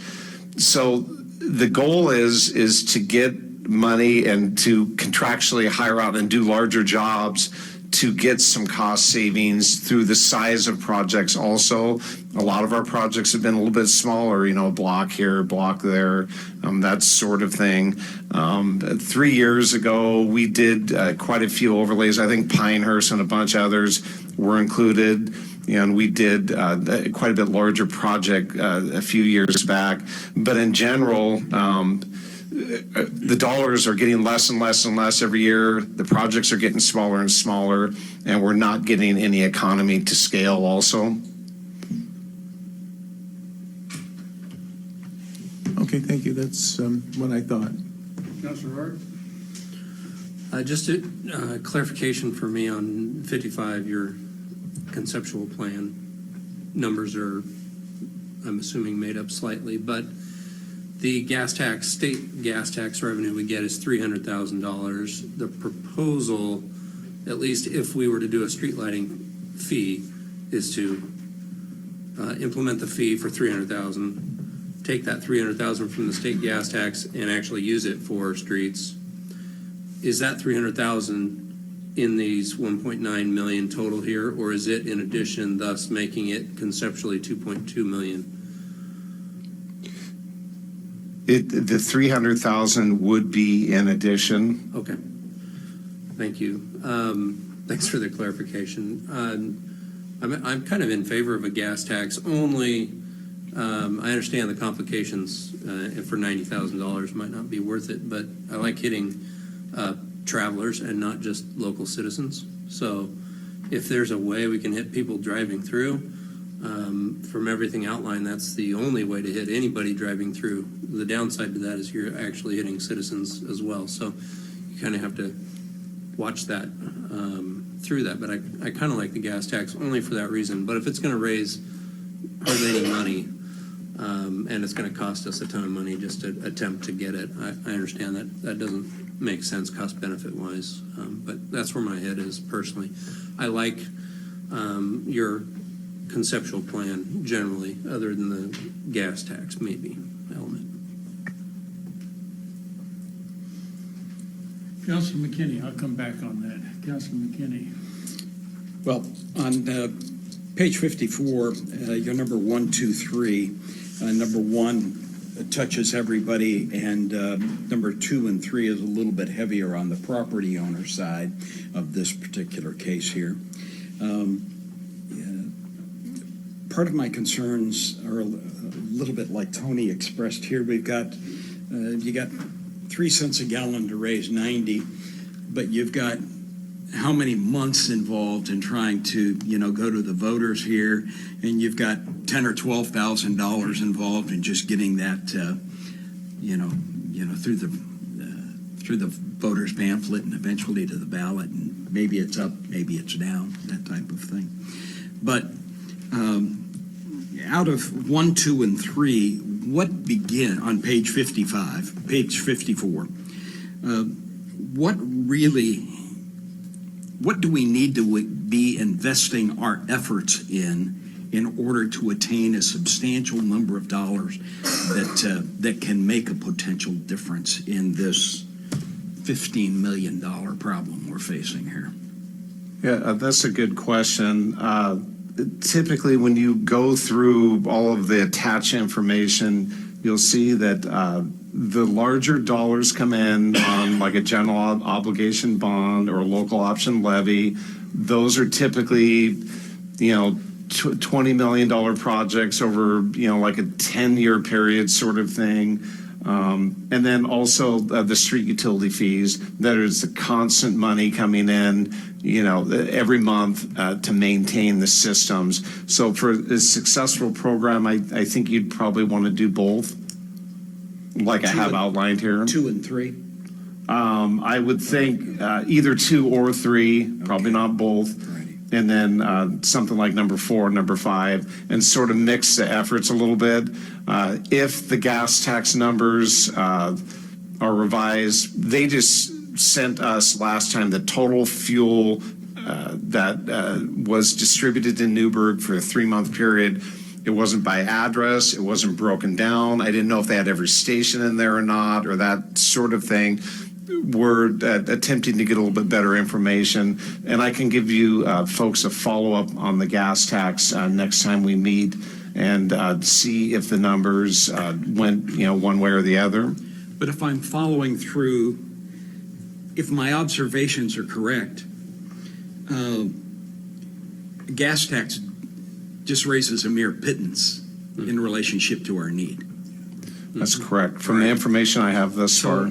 So our efforts would be better spent in a obligation bond or an option levy. Realizing that the property owners or people with assessed valuations are the one that pay off that funding stream. Yeah. That's the unfortunate part of it, that it falls to the property owner in these particular cases here or whatever. But that is the solution to our $15 million problem. Either 2 or 3, or a combination of them. I'm suggesting in my conceptual phase funding is that you lean on multiple sources, that you don't just do 2 or 3, that you do something like number 3 and number 4 and number 5, and spread the money between multiple sources. Keep looking at the gas tax also, and possibly throw one more in there at a low amount. But on page 55, it raises so little money. If you took all of them. That's Box 1, 2, 3, 4, 5. That's But, per year. That's two. Yeah, each one of those is per year.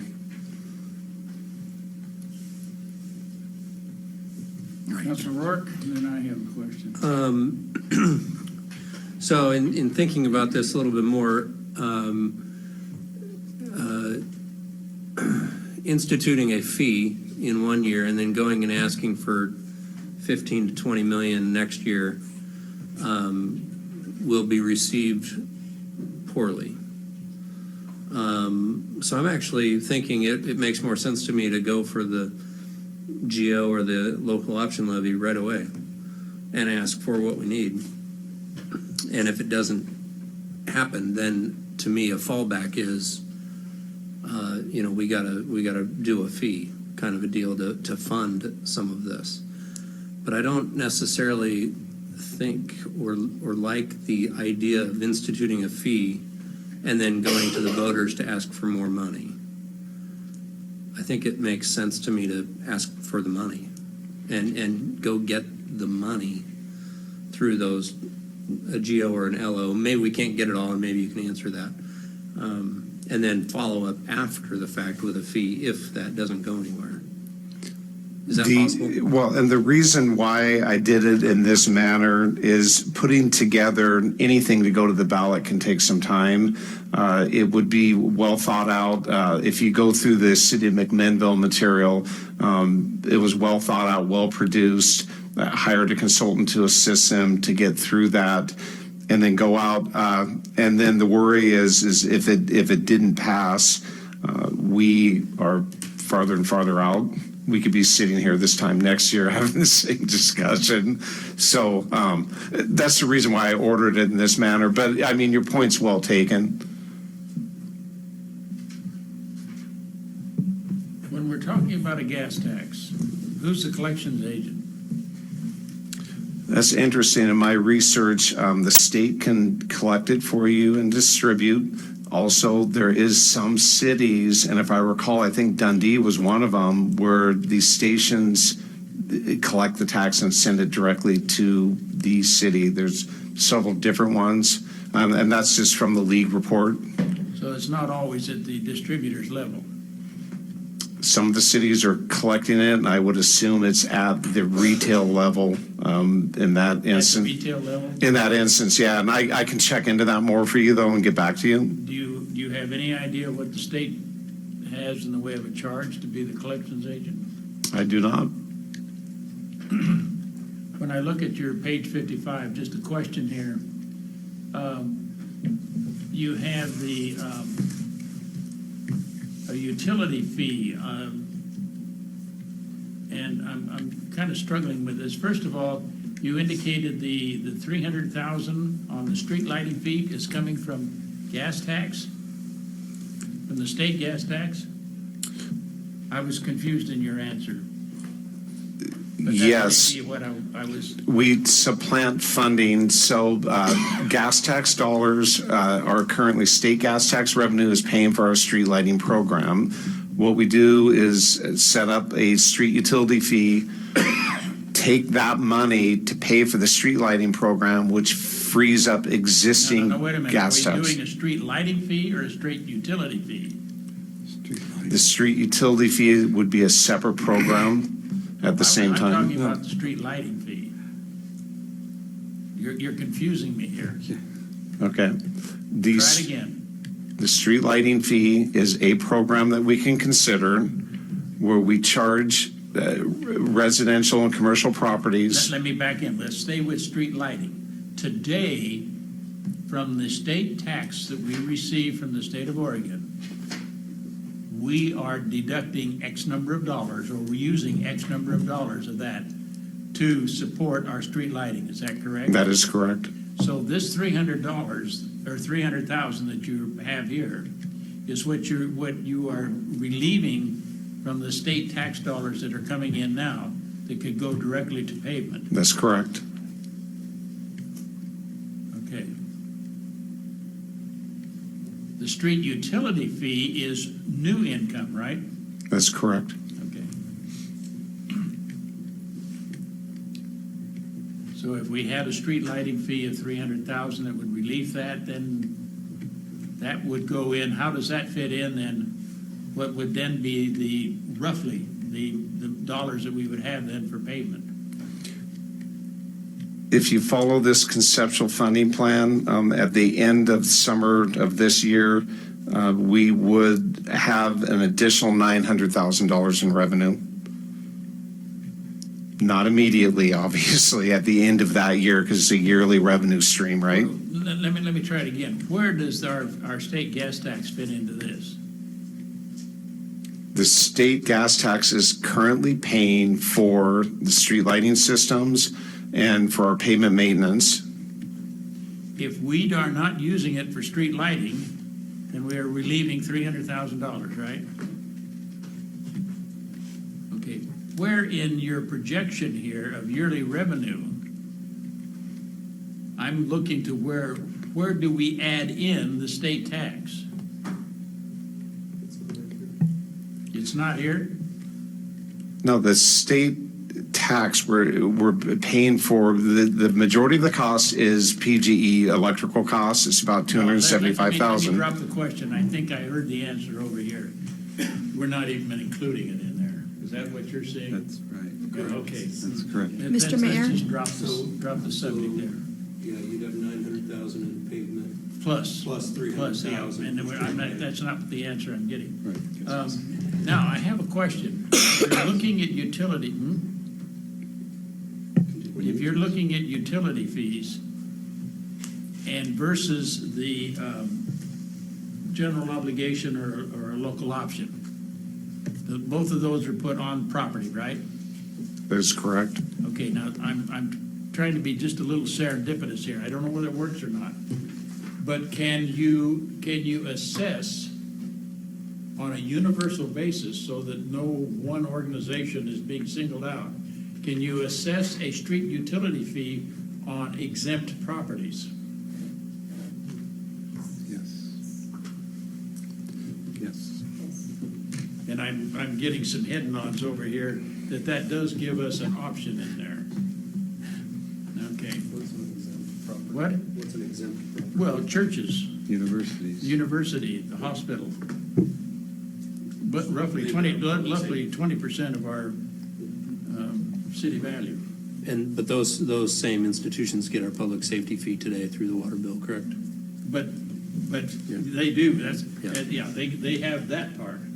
Okay. I think that answered my questions right now. Thank you. Any others? Mr. Rhodes. Now, what would you like from us? Mr. Rhodes. Oh, I'm sorry. He can speak for himself. City manager?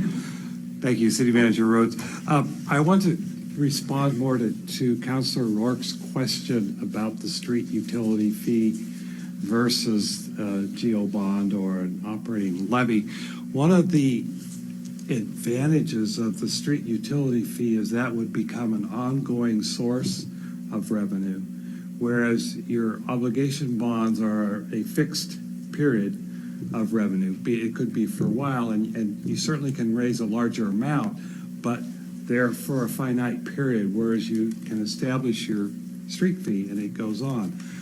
The other advantage of doing the combination is the fact that your street utility fee is spread on a broader base. It's not on property, it's on users, if you will, which includes, as the mayor questioned, exempt organizations, if you wish, but businesses, everyone contributes to that. And I think you would figure from that, you're also getting money from your tourists because they're supporting those organizations that are paying that fee. But I also believe that a reason for going there first may be the reverse of what you stated, that if you put a ballot measure out for a GO bond and it's defeated, I suspect you may have a tougher time coming back and imposing a street utility fee than if you did the reverse, because you would have it in place. Just a thought I wanted to share on that. Councilor Rourke. I hear lots of complaints about getting $4.50 on your water bill that has nothing to do with your water.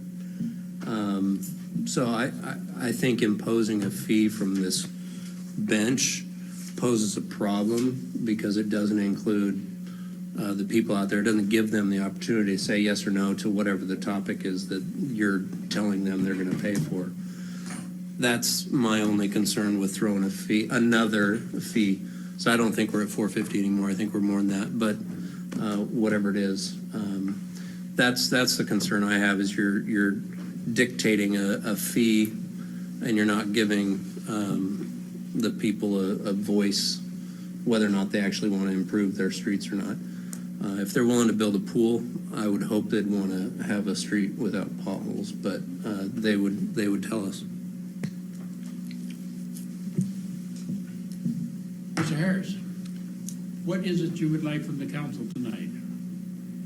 Staff needs to do more research on a option or options with an S. And what I need from you this evening is direction. If you want to move forward, if you go back to page 54, do you want us to do further research on local gas tax or general obligation bond or local option levy? Try to narrow the scope here, obviously, in somewhat of a conceptual phase implementation plan like I show on 55, but you know what your desires are, and that will give me directions that I can work on refined information on costs and a bunch of decision points on one or more funding options, preferably just a couple, because if we get too broad, it's going to take some time, obviously, to get information back to you. Councilor Essen. Looking at the options, the gas tax is probably one of the most saleable things here, because One of the most saleable, something you can sell to the public, because sort of like the tax on occupancy from outsiders, it's something that at least we can look at, that we can say some of the users that are actually using the roads are helping to pay for. I think it may be more than you think it's going to be, because we don't have real good numbers on that, but I like that. And I think your idea of a combination is a good idea. What I'm afraid of, I attended all of the rate review committee meetings except for one. And one of the things I heard from the rate review committee is they were concerned about people on the lower end as far as their rates are concerned, especially seniors and that they had fixed incomes. And this would be a flat fee as far as I can tell, right, on, say, meter fee or something like that, so that everybody paid the same, because I don't know how you make a user fee out of gas tax. So one of the concerns in talking to some of the members of the committee was that because I'm a big pusher of the flat tax, I mean the flat rate, and they didn't like it because they thought it was gonna hurt the people that had the least. It was, I forget what they call that kind of tax, regressive tax. It gets people that have the least amount have to pay the same, people who have the most amount have to pay the same. So that was something they didn't like as far as the rate review committee. Of course, the general obligation bonds, you have to pass it. And each one of these things, you've got to trust the public when you have to go to a vote that they're going to see your need and vote for it. And that's the tough thing about going for taxes. But I'm sure if they thought that somebody besides them was going to help pay for these roads, the local gas tax would work. But yeah, any of these votes, you've got to trust the citizens to believe that they really need it. And I think Tony's point about starting out with, say, a street fee and then turning around and putting an obligation bond out for streets is going to be confusing. So no matter what we do, it's not going to be easy to sell to the public. But I really like the gas tax because I think that's the easiest to sell. Councilor Corey. Yeah, I understand the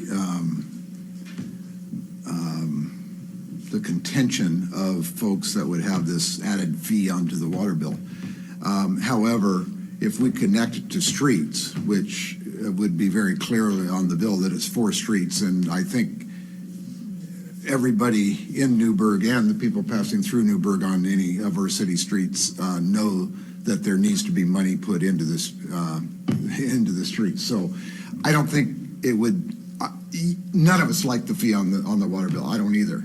However, if it will improve our streets, and I can see that money stream coming in immediately, rather than waiting on a vote of the folks, whether it's yay or nay on that, we can have some funds that we can start putting into the roads right away, and start generating, positive out of that street lighting fee and the utility fee. I agree. I think the phased-in approach is good, and I think the sooner we can start those fees, the better, and then go to the vote of the people. But I would suggest that we stay with just one vote of the people, the local option levy, for example, instead of the gas tax, because the gas tax is not bringing in enough funds.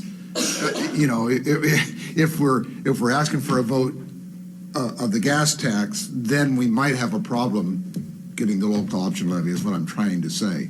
And so my suggestion is that we go for the large amount of money, the money we need to fix the streets. We've already discussed that as a council and had numerous consultants and Jay, and we all know what that amount of money is. And so my suggestion is that we go just one time to the voters, and that would be with the local option levy, and start the fees as you have it here on the phased in. So. Councilor McKinney. You have a couple of concerns. We do ourselves a disservice every time we refer to our collection instrument as the water bill.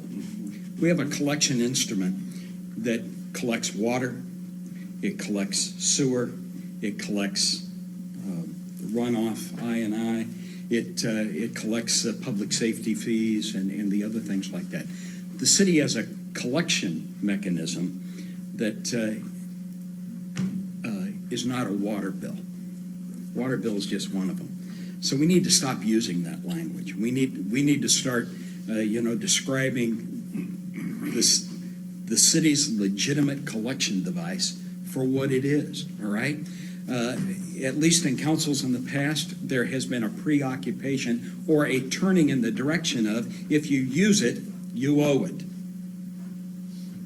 It needs to be directly connected to, if you're using something, you need to be able to pay for it because it's not free. Because you're 65, it's not free. Because you're 17, it's not free. Because you're 53, it's not free. I know that the people on the commission that establishes rates, they know that none of it's free. So we need to begin to talk about the instrument that we use for collection and call it, what it is. The other thing that dismays me here is that in 2006 it was one figure, now it's 5 times that figure. So there has to be movement to correct the problem, to deal with the issue for what it is, because if it goes on another 5 years, God forbid what the figure is then. So we need to establish some type of priority for if you're using something, it needs to be associated with a fee because they're not free. If the projected table that you presented to us on 55 goes to meet the public's understanding is that if you use it, you need to pay for it. That's one thing, all right. But we need to articulate what the need is, develop a plan to meet that need, and the sooner we do that, it's going to be in the best interest of the people that I call my neighbors, my friends. That are out there, because we have, at this particular point in time, we take too long discussing these things, and we're creating a disservice to the community that we're sworn to represent. So, I think that this differs a little bit, Scott, from a TLT where we can establish the rate and it doesn't have to go to the voter. We need to be very, very particular with what we're going to take to the voters and put on a ballot here or whatever. But if it's something substantial to catch us up for 5 times the cost now of what it was from 2006, maybe a general obligation bond or something like that makes more sense, because it could be more easily understood by the public to get us out of the predicament that we all share at that particular point in time. But we need to make sure that at least in 2009, when I became part of the council or whatever, we began to use language that says, if you use it, you need to be able to pay for it. If you're using it, there's an associated fee for being able to do that. If there is a legitimate use, it's not free. Now let's create a mechanism that begins to recuperate the cost of providing these kinds of services to the public, and they need to be well understood, they need to be legitimate, they need to be described well, and we need to start talking about the instrument that we use to collect these charges for product or uses or fees or whatever, and give this man some direction into what we want to ask him to do. Which one are you in favor of? What are you in favor of? Councilor Rourke? Sorry, following. What are you in favor of, Stephen, Mr. Councilor McKinney? At this particular point in time, this is an election year, and it wouldn't make any sense for us to be going to the voter in any way, shape, or form until after the election at this particular point. In some of these, if you've got the summer of 16 and the summer of 16 and something else that you can do by the fall of 2017, I think that you need to unleash him to be able to put together that methodology to be able to do that. But I would not be in favor of going to the public on any kind of vote at this particular point in time. Councilor Woodruff, Councilor Bacon. Councilor Bacon had her light on first. Her did? All right, Councilor Bacon. Jay, I really like the way this is set up, and I love the use of the word liberated there. That was great. But I like the way this is set up, and I agree with Stephen that using utility billing is a fair mechanism to charge users. So we get the nonprofits, and we get the churches, and we get the college, and as long as the money is used well. The number one complaint I hear out on the street is that we have awful streets. So I'm pretty sure, even in the mayor's contest with the kids, every single one of them says, and these are elementary students, we need better streets, fix the streets. They're hearing that somewhere, and it's not coming from their brains. So I think if we took the money that we get from your fees, it's $1 per 100,000. Is that about right? I think that's what we figured with the police. $1 buys us how much? Like $1 on the water bill or on the utility bill. Generally, the street utility fee is done based on trips. Thank you. Okay, thank you. So I think that's fair. And then once we see the work being accomplished and the citizens see the work being accomplished, I think they would be open to more improvement. And then we would have those fees there to maintain the investment that we made. This council has taken a lot of really, really hard steps through the years where other councils pushed things out into the future, and it has not paid well. It has ruined the investment in a lot of things that we have. And I've made hard decisions, and I have to pay it too, and I don't want to either. But in the end, if we don't do something, we're destroying an investment. So we have to move forward, and I appreciate what you have here, and I think that this is the right way to go. Councilor Woodruff?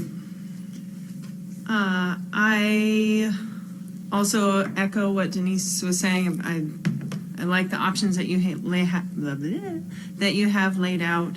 I think it goes without saying, but I'm going to say it anyway, that that communication on this issue with the public is such a huge issue. Really, the streets speak for themselves. We don't need to say anything that we need to fix them, but we need to anyway. And really line out what is our plan, what are we going to do, and all the different methods that we can through social media, newspaper, and everything to make sure that we have people in the audience to just hear what we're saying. We've got people on the YouTube audience, internet.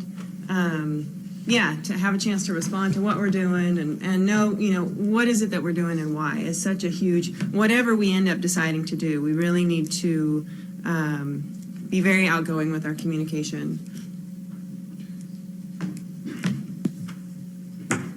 Councilor Rourke? Last one. I hope so. No I'd promises. Like to get my oar in the water somewhere. No promises. The next steps you have down here, 1 through 6, I think outline a lot of that. To echo what you guys have said, if the communication is, we're going to add a fee of that's going to double all of the other fees on your utility bill to be about $6 or whatever added on to your utility bill, and we are also going to come to you in a year or so with another option levy. I think that's part of the communication strategy. You can't just say, here we're going to add this utility fee, and then a year later say, oh, and by the way, now we need, it needs to all be communicated up front. So with the communication, I think being clear, I would be fine following your next steps with a fee and the local option levy. I like that idea over the GO bond personally, because the citizens can choose to re-up that if they want. And then I do like the local improvement district for those gravel roads. That just seems to make sense. Question for staff in general, you may have the answer, Jay, and you may not. How vulnerable is the local option to compression versus a GO? That's an issue you're going to face. Local option falls within the limit, and a GO does not. So that's going to be an issue at So some you point. may not be collecting what you think you're going to collect if you go with a local option, if we find ourselves in the compression and exceeding those limits. Yes. Which we're not today. Well, we don't have it. No, it's not the property value, it's the total cash for that one. That would be part of the analysis, I would assume, right? So I think that gives you an idea. So what you may want to be doing is looking at 2, 3, maybe 4 scenarios based on what has been coming from the council. The idea of a GO versus a general obligation put together with before or post, pre or post of a fee, something along the line that you have on page 55, but maybe adjusted that. I think we're all saying, one, we need the money, but it's going to be you have to be a commitment on the part of the council, and then a follow through, as Councilor Woodruff said. We're going to have to put our mouth where our money is, and if we're not in support of it, it ain't going to go anywhere. And I, with all due respect to our neighbors down the road on 99, I think they were very successful in their GO that they had of 300 and some odd million as a very specific, dedicated expenditure of those monies.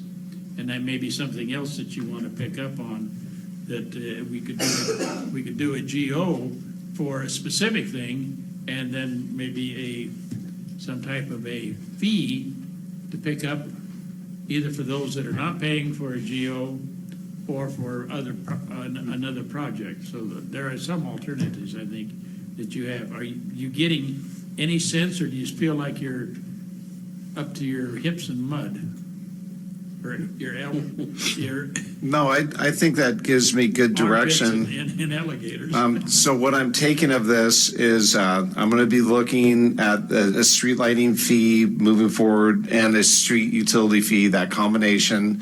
I will be bringing back some preliminary reports and some different weighting options of typically residential is a flat fee, and then is trip generation on the commercial and that sort of thing. And be bringing back to work session some information and some decision points on that. But then also look at the overall plan for the next 2-3 years and have a really good idea, moving forward as the whole package, where we're going with all this, through this piece together package, rather than one size fits all, which I think we realize won't work. It's hopeful that perhaps the gas tax sales and the revenue generated from the gas tax in the future changes. It does sound a little low. When you look at Dundee, is getting about $33,000 per year from their one station, and we have $90,000 per year, is what the state, that's what I estimate off of.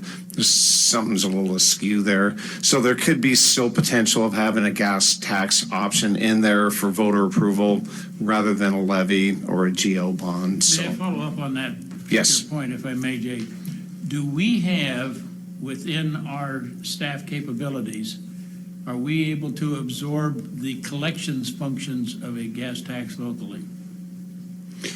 That's just an overhead question that I think we need to address. I'd check That may be part of your revenue. Correct. I would check with our finance director on that, and I will get an idea from the state on what they charge also, your earlier question about that. Okay? So I have direction. Did anybody have any other further questions this evening? Thank you. None appearing? Thank you, guys. Appreciate it. Thank you, Jay. With that, we're going to move to new business, and we have Resolution 2016-3251, a resolution adopting procedures for the recruitment and selection of the city manager. And in order to fulfill the intent of the statute dealing with this activity, I will invite anybody that would be willing to sign up if they want to make any public comment on this. And with that, we'll progress. Who's going to take the lead on this one? I am. Truman, thank you. Thank you, Mr. Mayor, members of the council. Truman Stone, City Attorney. As you are well aware, we're in the process of recruiting for a new city manager. In order for the council to hold an executive session to consider the employment of a public officer, certain prerequisites need to be satisfied. One of those under the statute is to adopt regular procedures for hiring and do that and adopt those procedures in the context of a hearing where the public has the opportunity to comment. That's actually what the statute says. The public has the opportunity to comment. So what you have before you tonight is a resolution adopting procedures. Some of these procedures we've already begun. If you look at the resolution, it sets out a 6-step process. We've already completed step 1 and step 2, and we're starting step 3 in this process. The format of this resolution was developed by myself, by City Manager Rhodes, with input from Bob Murray, and also with input from the search subcommittee. We took what was done in the past. We looked at that. It seemed a little overblown and unwieldy. We tried to pare it down to the essential elements, and we used Salem's process as a model. Salem went through a city manager recruitment this past spring, or last spring in 2015.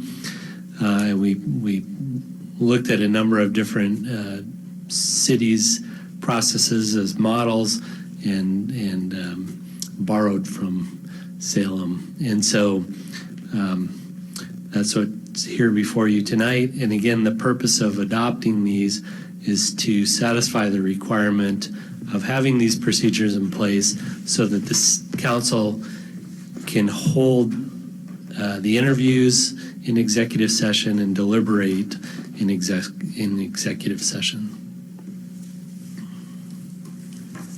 Any questions from the councilors?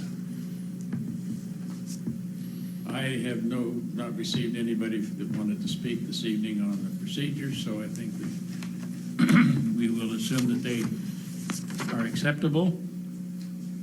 Nobody has told me otherwise. Pleasure of the council. Councilor McKinney? I move the adoption of Resolution 2016-3251. It has been moved and seconded. Corey on the second. Is there any further discussion? I want to thank the staff for what they did on this one. I am hearing no further. Did you call for the question? Question's been called for. All in favor signify by saying aye. Aye. Aye. Those opposed, same sign. None appearing. The motion is, the resolution is adopted. And again, thank you guys for the work you did on this. I sincerely appreciate that, as well as the subcommittee. Good. Informational note to the council. Steve Rhodes is beginning the process of gathering the interview questions, and we're receiving input in regards to what type of questions will be conducted during the interview. So there's a number of things that were part of this that just seem to progress at a organic level there, and it's been good. So those we'll be gathering questions right now, and council members will be apprised of what those questions are going to be on their adoption by the subcommittee. Thank you.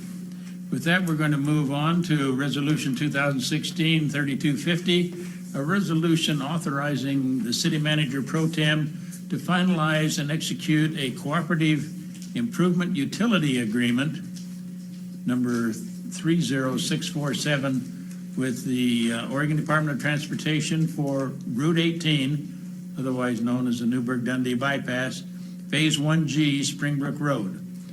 Karn, you carrying this one? I am. Thank you. Good evening, Mayor, members of the council, City Engineer Karin Hoffman. So, as the mayor noted, Phase 1G of the bypass extends from Highway 219 on South Springbrook Road north to Highway 99W. The city has existing water and wastewater lines in Springbrook Road, and as part of the roadway construction, the existing water line will need to be relocated. The existing sewer line is deep enough that the road construction will not touch it at all. As a part of the discussions with ODOT, ODOT will pay for the relocation of those lines, but not for any upsizing or if, say, we wanted to change pipe materials from,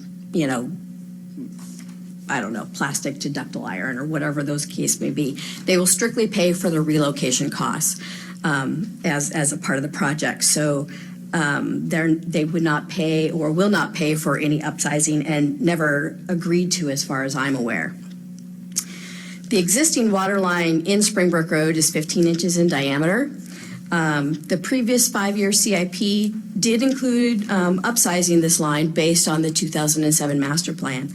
The CIP also noted that the city's project cost would be approximately $3.1 million for that upsizing. That includes trench, replacing the roadway as it exists.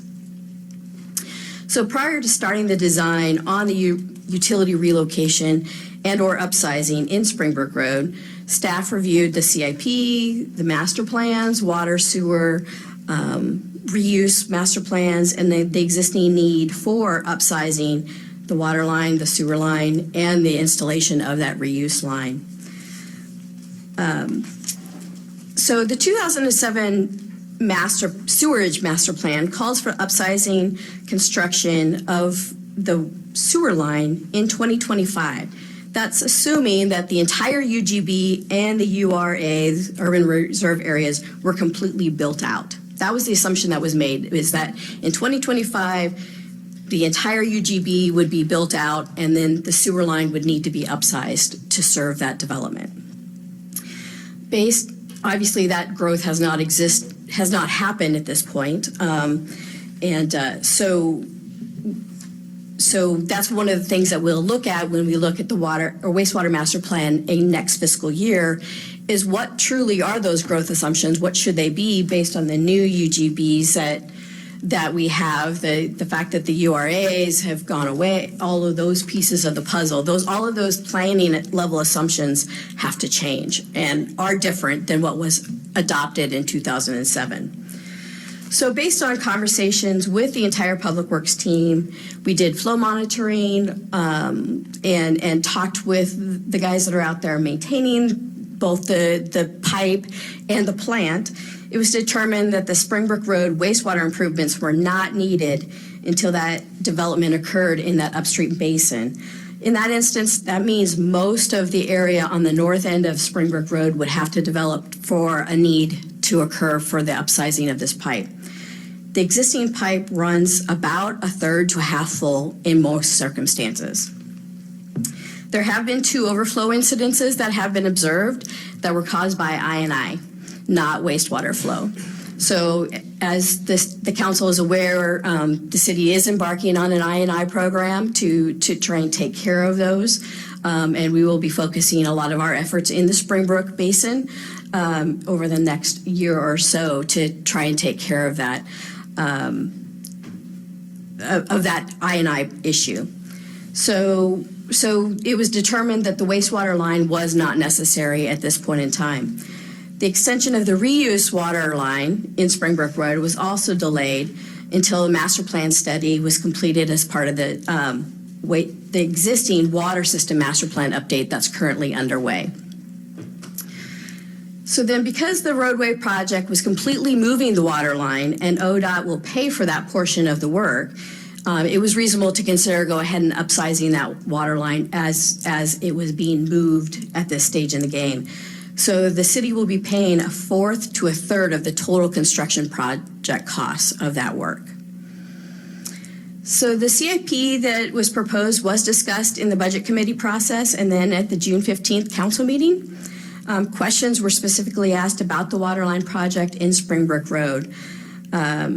We did not specifically discuss the fact that the wastewater portion was not moving forward. However, that same document did note that there would only be $50,000 in this fiscal year for potential miscellaneous costs if we had to adjust manholes or those types of things, or something weird came up as the project progressed. The next issue that has come up is that any development that is proposed is required to determine its demand for water and wastewater. That demand is then evaluated against the existing available public utilities, whether it's sizes of lines or source or any of those types of issues. There's been a question raised about a future shopping center hotel that may, and that they may not be able to develop if the line in Springbrook is not upsized. The Graymore development specifically has multiple options for water service, including a 24-inch wastewater line that's already in the ground near the hospital. This is the closest line to that site and the one that they would most likely choose over extending a line down 99W to hook up to the Springbrook Road line. If they use this 24-inch line, it would go into the Fernwood pump station, would be pumped into a line in Springbrook at Fernwood. Then further downstream, if it's determined that a portion of that line needed to be larger, which would be the line between Fernwood and Harris Thermal, it could either be upsized at that point, or a new line could even be extended down 2nd Street to Oregon 219 to hook up to the line, which is where it goes to just north of Harris Thermal. It goes over to Oregon 219 and then goes down 219 and follows a weird path over to the wastewater treatment plant. So there's lots of different options. There's lots of different ways that sewer line could be installed if it ever needed to be upsized in the relatively near future, if we were concerned about digging up the road. Again, based on the master plan, the pipe wouldn't even need to be upsized until at least 2025. And again, that was based on full build out of the city limits. So the agreement in front of you is actually for the water line work. And it sets out the responsibilities for each of the entities for the design and the construction of our water line. So ODOT would, in this agreement, ODOT would be responsible for the design and construction of the relocation part of the water line. And then the city would be responsible for the difference in cost between that 12 to 14-inch pipe, because it varies depending where you're at, and the installation of a 24-inch pipe. At this point, the estimated cost for that work is $538,000. We'll know more in February when the bids are opened by ODOT. And construction of this project is scheduled to be fully complete in 2017. So I'm available for questions if you have any. The 538 is the impact on our budget? Correct. Thank you. That's the upsizing. Correct. Thank you. Councilor Essen? Okay, this is my understanding. The sewer line down Springbrook Road currently was put in the 60s. And it was designed at that time to serve the area that it was built for. After that happened, the greens were built, that subdivision, and the other areas, and lines that served that area tied into that Springbrook area. So it was built to serve, it was at that time extended beyond original design capacity. And it pumps the water's pumped because the sewer line goes up and down Fernwood. Fernwood's not a flat road, so we have to pump it down to that location on Springbrook. And at the time they built that 24-inch line to the hospital, because the hospital's on that same line, there was a situation where it was also available to be hooked into by the Graymore project that we now know as a Graymore project, but whatever project was there. Then there's 40 acres next to that that will also be served at some point by something. So there was a 2007 study that said that would need to be upsized at some point. But you're saying that all that's not true. You don't have any problem with capacity. And if that is true, and there won't be any need for that to happen for the next 10 years,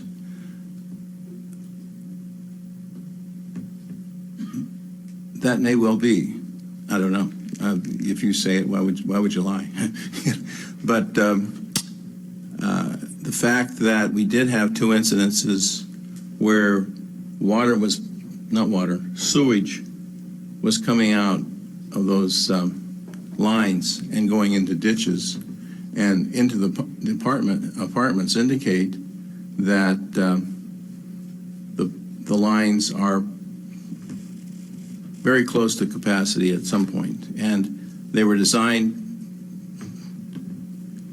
and for that reason, I assume that's why we put the study, the $1 million.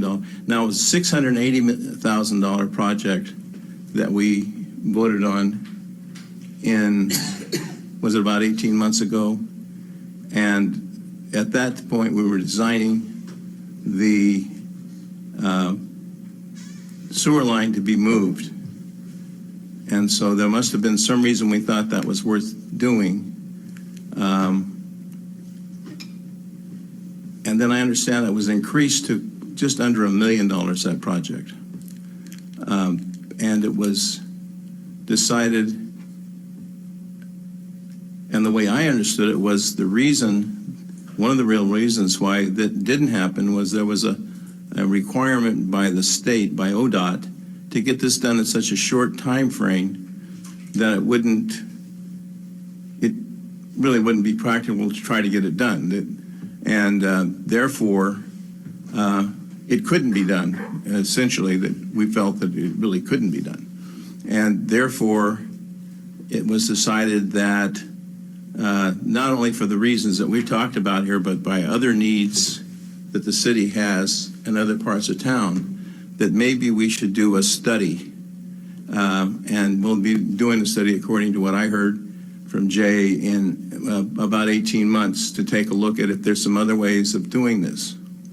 So the thing that I was concerned about was, I think it's true what you said, that it was put in the budget packet that apparently something was happening, and then there was a meeting that said, apparently in some portion of it, that we talked about this issue, that we were ostensibly informed. But my problem is, I'm wondering how many of the council members knew that we had canceled this project. If you didn't know, then I was hoping that we would, in the future, and I'm asking, that we be made clear that we've run up against something. We've had this big contract. We put out $1 million contract.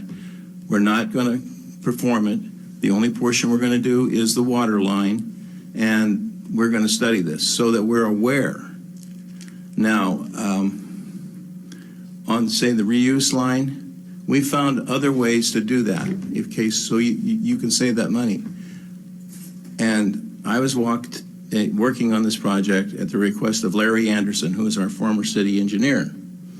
And he assures me, I'm sure you share the council, that this line is undersized and does need to be upsized. Now, I said to Larry, you're an engineer, I want you to come up with another way of doing this, if you can. Because the city doesn't have the kind of money to put this thing into place. And Larry has come up with another way to do it, and I want to suggest to you guys that you meet with him. He thinks that he can solve this issue without having to spend that money for that line and save a lot of money doing it that way. But that was my main concern, and why I brought it to the council's attention, that when we get something passed, we think it's going to be done. You think you told us about it, but maybe not. And you know what? That may be okay, because I'm going to tell you, Jay is an outstanding engineer, and he's an outstanding public works director. You know who told me that? Larry Anderson, who was complaining like hell. But I asked, do we have a good staff? He said, you didn't used to have a good staff, but you've got an outstanding staff now, and they're doing a great job. So I'm just asking that you guys keep us more informed. This is a big surprise to me, and you know when I get surprised, I'm not a happy person and I start asking a lot of questions. But I think we've got a great staff, maybe be able to save a lot of money on this. But as far as the state of Oregon's concerned, they still think they're moving at least we heard that from Stan Halley tonight, they still think they're moving our sewer line. So I think there's some big savings that the city realized, that the state of Oregon realized out of not having to move this line. And we have some contract negotiations or some things that might be coming up that might be able to help us on the bypass.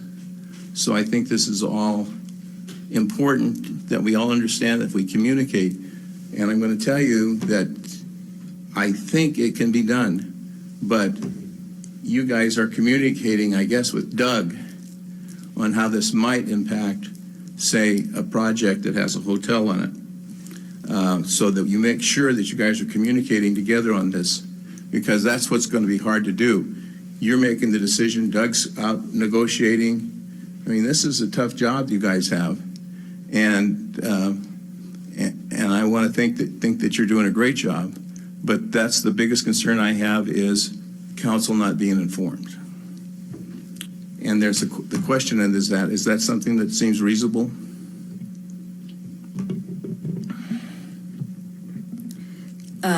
Karen Hoffman, city engineer. To a certain extent, I certainly we can make sure that the city council is informed. I want to be careful, though, that the city council doesn't get into the weeds and start project managing on projects, because that's my job. That's not your job. But certainly we can make sure that if we've got a big decision like that the city council is better informed. Maybe it's through a city manager update or those types of things. So, but we can certainly talk with the city manager pro tem and the future city manager about how that might occur, if that's a concern of the rest of the council. Follow on. And maybe I could take this to Stephen. Is this something that we're delving into operations, or was this a policy matter that we had a project that we'd approved and somehow it didn't happen? Should we be informed? Yes, you should be informed, and quite frankly, I'm still not certain, because minutes are never verbatim. I'm still not certain that the conversation at either the budget committee or when the presentation was made didn't include that. It didn't get into the minutes because the issue wasn't specifically that. But I also want to be clear, staff is all communicating together. Doug knows what we're doing, and we know what Doug's doing. And Doug has been working with us on this. So we're not one place, one part of the staff going one direction, another part going another. That's a different issue. That's not happening, and it isn't happening in the organization. If there wasn't clear communication, that's something we can all work on, and we always work on, is improving communication with the council on projects that are going on. But again, I'm not 100% convinced that there wasn't some communication at that time. Just want to thank you for all the, the guy. He's done a lot of work, and everybody's done a lot of work with me on this. But I'm just asking the council, if they knew about it, then it was communicated to them. If they didn't, it wasn't.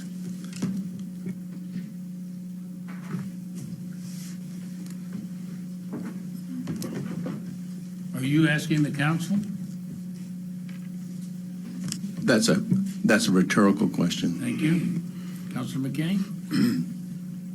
I was glad for the work that Steve did. I referred this, ask that it be discussed, this evening in terms of, is there a substantial cloud over this particular project in regards to capacity and future need? Now, Karin has reassured me that whatever the misinformation might have been in the past is that the project hasn't substantially changed, where we were doing one thing and then all of a sudden doing, something else.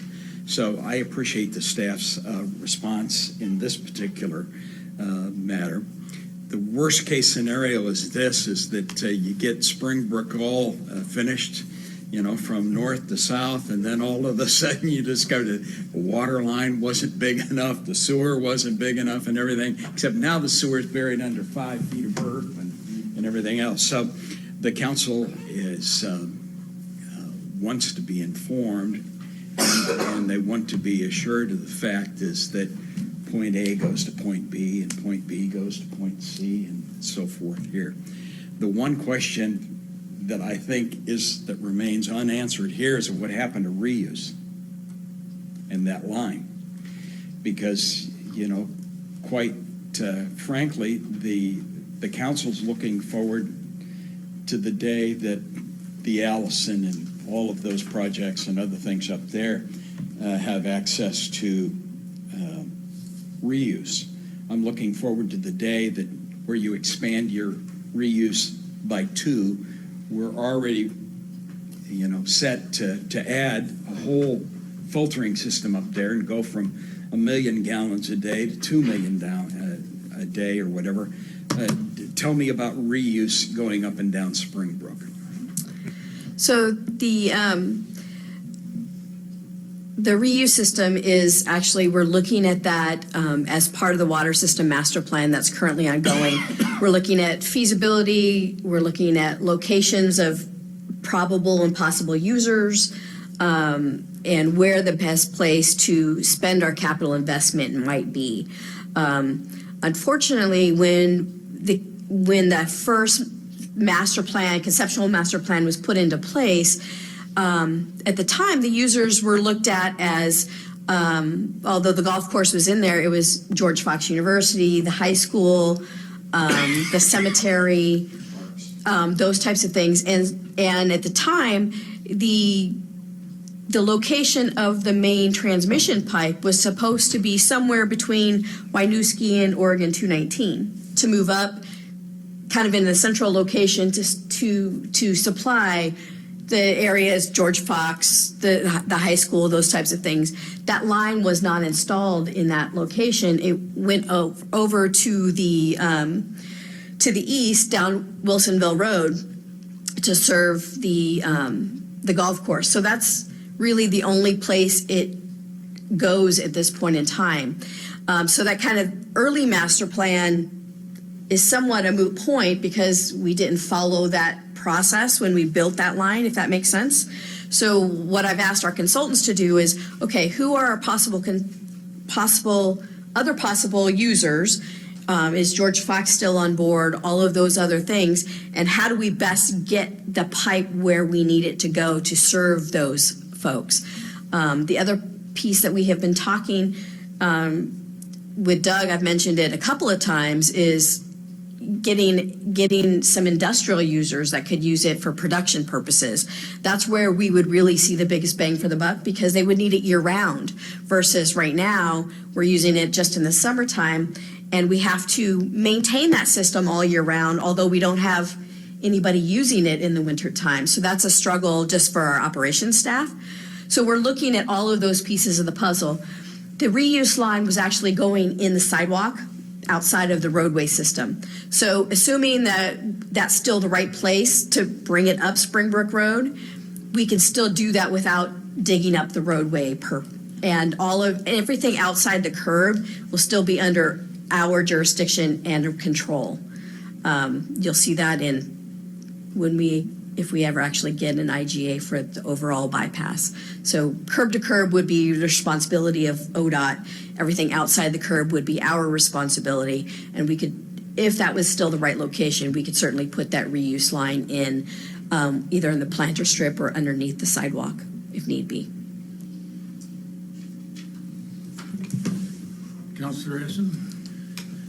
Yes, and again, that reuse line was sent down Wilsonville Road because there's supposed to be a high school built down there eventually. And so it was supposed to, that's the reason it went there. And then an 8-inch line runs up to the golf course. And from the golf course, a 6-inch line runs up to, what's the name of that spring? And so the water's all the way up the springs across the way. And if you ever wanted to put it elsewhere, you could use a combination of reuse water and spring water, and you've taken care of that whole area up there to the north without having to spend a dime, other than just to get an agreement with the golf course to go ahead and allow the use of that line, which is something that I've already talked to them about, and they said, yes, we'd be glad to do that. And that's the same thing I'm looking at with your former city engineer. He says he's got a way that he can make this line work without you having to spend all that money if you want to work with him. So my purpose is not to challenge staff or to make things hard. My purpose is to come to you guys and say, I found these issues. I think if we work together and not as adversaries, we'll find ways that'll save the city money and get the job done. And that's what I'm trying to do here. I want you to be assured that this staff is extremely well qualified and well thought of, at least by me, and I'm sure the rest of the council. I'll let them speak for themselves.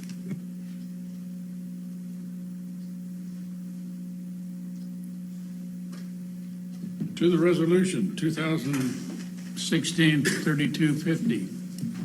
Resolution authorizing the city manager pro tem to finalize and execute a cooperative improvement utility agreement, number 3647, with the Oregon Department of Transportation for the Oregon Route 18 Newberg Dundee Bypass Phase 1 Springbrook Road.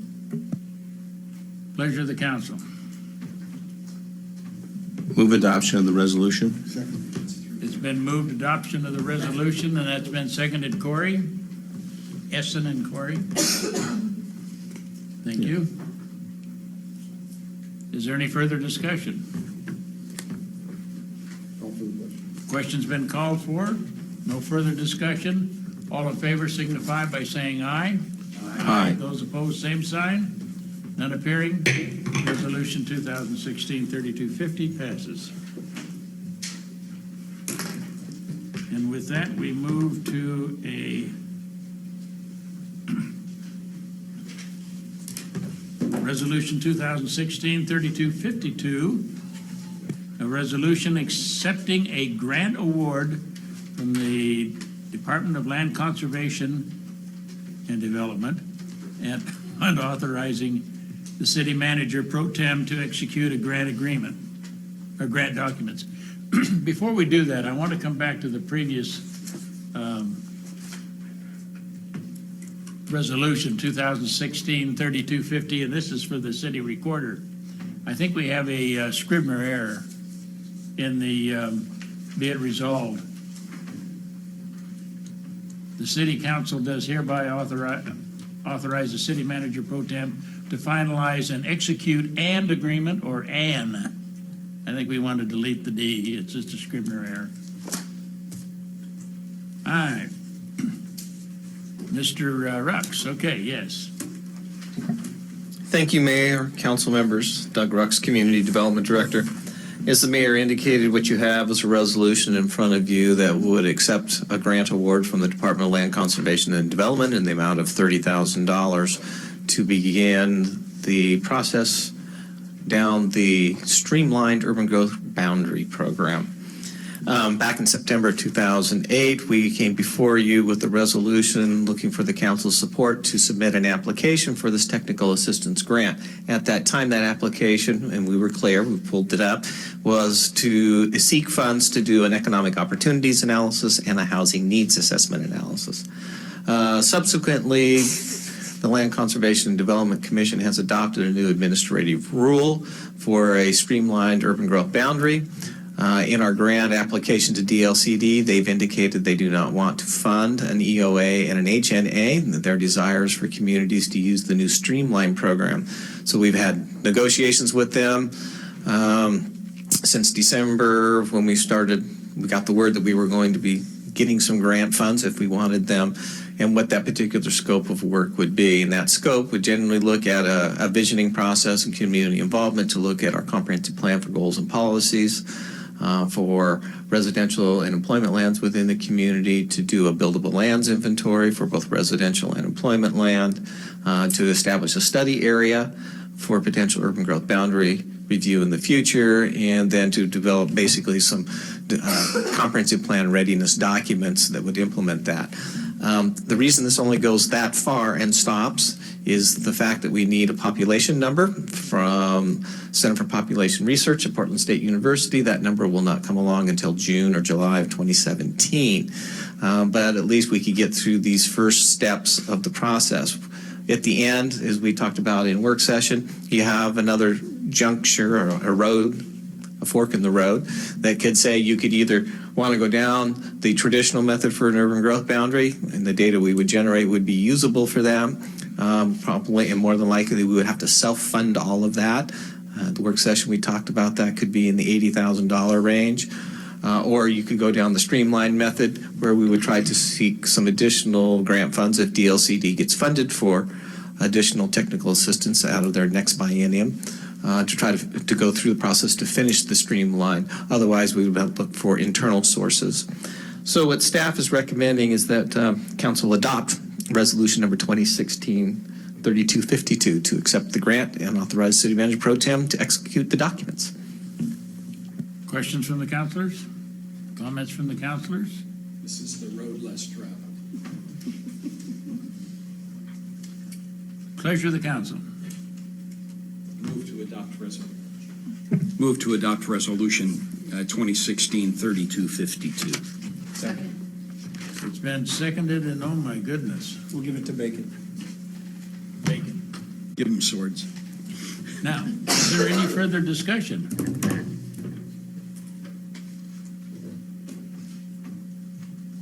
Call for the question. The question has been called for. There's been no further discussion. All in favor of passage of resolution 2016-3252, signify by saying aye. Aye. Those opposed, same sign. None appearing. The resolution is adopted.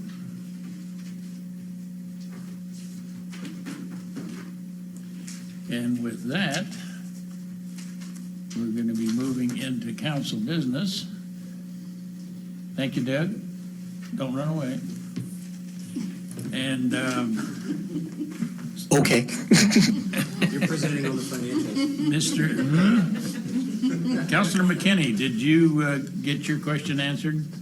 Yeah. All right, so we'll take care of that.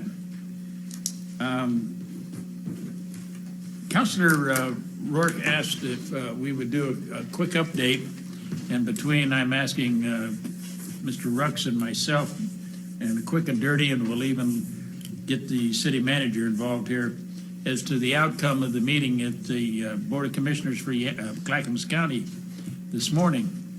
And my short answer to that is they did not take a vote, but there was a consensus, and I put that in quotes, that they are not going to forward a letter unless Wilsonville forwards a letter.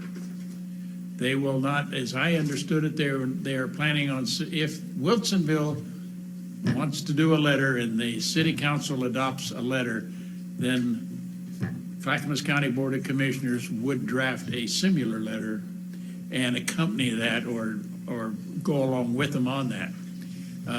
But until Wilsonville takes some action, then Clackamas County Board of Commissioners are not taking any action.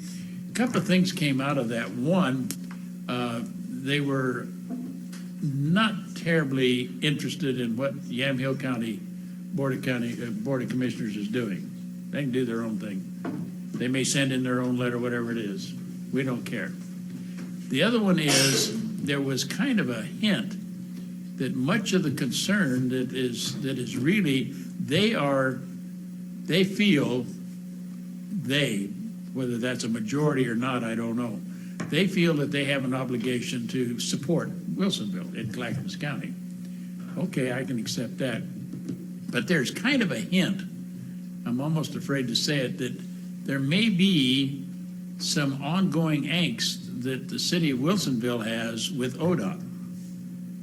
And how that plays into it, I'll put in with you. But right now, Clackamas County Board of Commissioners is not sending a letter and is waiting until the city of Wilsonville takes an action. You want to give any further clarification or color to that, Doug? Mayor, I think you captured that relatively well. I think there's a couple Relatively well. Relatively well. That's why I have a couple things to say, Mayor.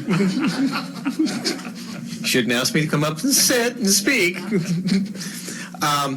We've also been looking at the Clackamas County TSP document, and I did get some supplemental information today from them. Looking at theirs, we've looked at Yamhill County's transportation system plan. I've looked at the City of Wilsonville's transportation system plan.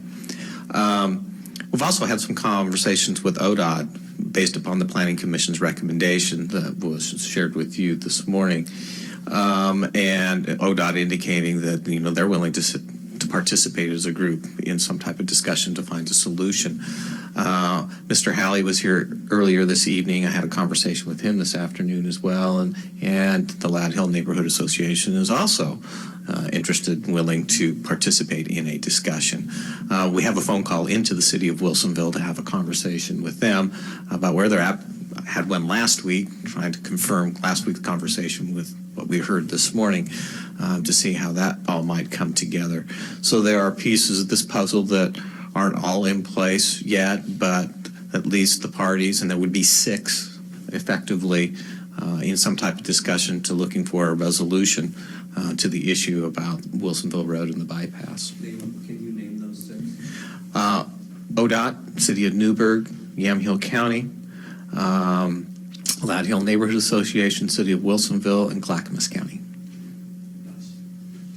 He said 6.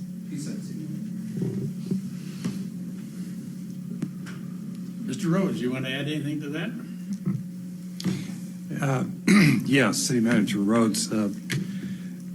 It seems the sands are still shifting. As we're sitting here, I got an email from Michelle Jaguar, who is trying to help put this all together, and it seems that she's a lobbyist, her own firm. It seems that we're still getting different stories from different parties. What I related we heard from Lad Hill is not what Wilsonville heard from Lad Hill, and so we're still not sure where this is all sifting down. I do know that tomorrow a staff member from Wilsonville will be meeting with a staff member from Clackamas County regarding the issue, and that may provide some bearing on where this is all headed. Councilor Rourke? Can I ask how the Yamhill County, the Friday meeting with Yamhill County commissioners, where they were discussing a letter, how that went? The Yamhill County Commissioners, Board of Commissioners, on January 7th, deferred taking any further action and were asking their staff, both their legal as well as their engineering staff, to review some of the comments that have been made. And they took seriously the concern that was expressed that they had not even sought out their own advisory body, the Parkway Committee, to get that. So they have deferred taking any action, and there was no action taken regarding a letter at their last Thursday's meeting. And there will be a discussion at the Parkway Committee meeting on Thursday morning, Station 3, and that's Dundee Fire Station. And we'll see where, and Commissioner Primozic will be active there. The chair, with the Parkway Committee, we're dealing with a number of interested parties, and it's not just the city of Newberg. It includes other cities. It also includes the tribes, etc. I do believe there will be a representative of ODOT there, and I believe Mr. Halley will be there also on Thursday morning. Thank you. Councilor Essen? Yeah, I attended the commission meeting, planning commission meeting, and read their packet, and I suggest that, I think that's available for people to read. And in there was a letter from ODOT to Wilsonville, their planning commission. I believe it's Matt, I don't remember his other name, but he's the head of ODOT. And he said in there that there's been a lot of conversation in this letter that there wasn't a study done by ODOT. He said that's incorrect, that they did a study and included numbers, a percentage of traffic, and this was the standard procedure to use for outliers. And they classified Wilsonville as an outlier. So for your own information, you might want to read that, because Ladhill makes a statement that there's never been a study done, and that's not correct. They did everything that were required to do in a study. What Ladhill is, I think, saying is that since we were sending additional traffic to Wilsonville, then Wilsonville should have been studied just like they were here in Newberg. So I just thought, if you were under the belief that there's not a study and it wasn't done, now I'm asking Doug, am I correct on that? Have you read that letter? Councilor Essen, yes, I've read the letter that's in the packet. That packet is over 600 pages. There's a lot of information that's in that package, with a lot of competing points of view that are there. I think at this point in time, Planning Commission has held their hearing. They've developed a recommendation. Mayor and I will be going to the Parkway Committee on Thursday morning, having a conversation there, and we'll see what transpires tomorrow and what transpires on Thursday morning. Follow on to Doug's comments? And Scott's as well. All right, go ahead. When the Ladhill Association refers to the absence of this study and then threatens a lawsuit, is that the study that they use to threaten a lawsuit?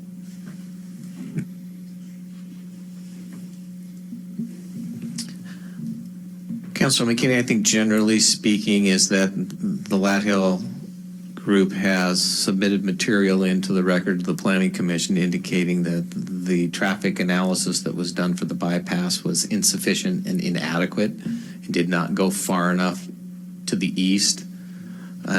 And that has been a point of issue. ODOT has indicated in that same packet that, no, they did a study, and the information is in the packet that supports that. So, Mr. Mayor, Scott, you were in agreement about that synopsis? I think Councilor Essen's summary of that captures it. There's always best to, if I had the document in front of me, I could sit down and read it, but that generally captures the essence of what that was, that communication that went from ODOT to the city of Wilsonville. Thank you. Councilor Rourke. When do we think this government meeting, they're all non-government, sorry. When do we think that's going to happen, and will it affect, crystal ball, the timing? The parties need to discuss that. If all six want to come together, I think it needs to move forward expediently. At least that is what I have shared with the individuals that I've spoken to. At this point in time, as Mr. Halley indicated earlier, is that ODOT's contract is out to bid. The bids have not been open. They will not be open towards the latter part of February. To move that forward, Mr. Halley raised a new issue this evening in regards to the staging and timing of different construction activities. I haven't seen that, but I've been indicated I will get the links to that so I can take a look at it. So in my generalized conversations with ODOT, they've said, we can do change orders to our contract to change the timing of what construction activities occur when, depending on what type of resolution and mitigation that might come out of a discussion. I know the communication I sent to you this morning talked about the Planning Commission said, council making a request of council to defer a decision making on this until March. Well, you have two meetings in March 7th and 21st. But that is also, I think, not necessarily binding. If there was progress moving forward in discussions amongst the six parties, it could be April or some other time that it be brought forward. You don't want to go too far out because, it is a multi-million-dollar phase that's getting ready to be constructed. There was one other comment made this morning that was a little disturbing, and it was made by as I recall, the chair of Clackamas County Board of Commissioners, that there's still this element that we could raise a suit. And so they're still trying to wave that flag, if I may. No, this came from the chair of the Clackamas County Board of Commissioners. Now, I think it's the Ladd Hill suit, but he was still waving the flag of the suit. That was my other note I forgot. Okay, that's your update on that. Mr. Mayor, is there a council member that goes to the Parkway Committee? Yes, the mayor goes, and Councilor Essen is now sitting on the Parkway Committee. Let's see. Couplets, Councilor McKinney. Couplets? Yeah, you wanted to talk about couplets. Oh, I'd like to know if this all. Your mic, please. The couplets is all news to the to the council. What are we talking about? What couplets? Talked about two routes or whatever, but we're kind of in the discussion of that there was some couplets discussed. What? Councilor McKinney, councilors. Councilor Essen had brought forward to me a number of months ago a concept or an idea of a couplet, which you would have one way northbound on Springbrook Road and one way southbound on Elliott, as a way to reduce some of the congestion that's anticipated we know will happen based by the modeling numbers on Springbrook Road, especially at Highway 99W.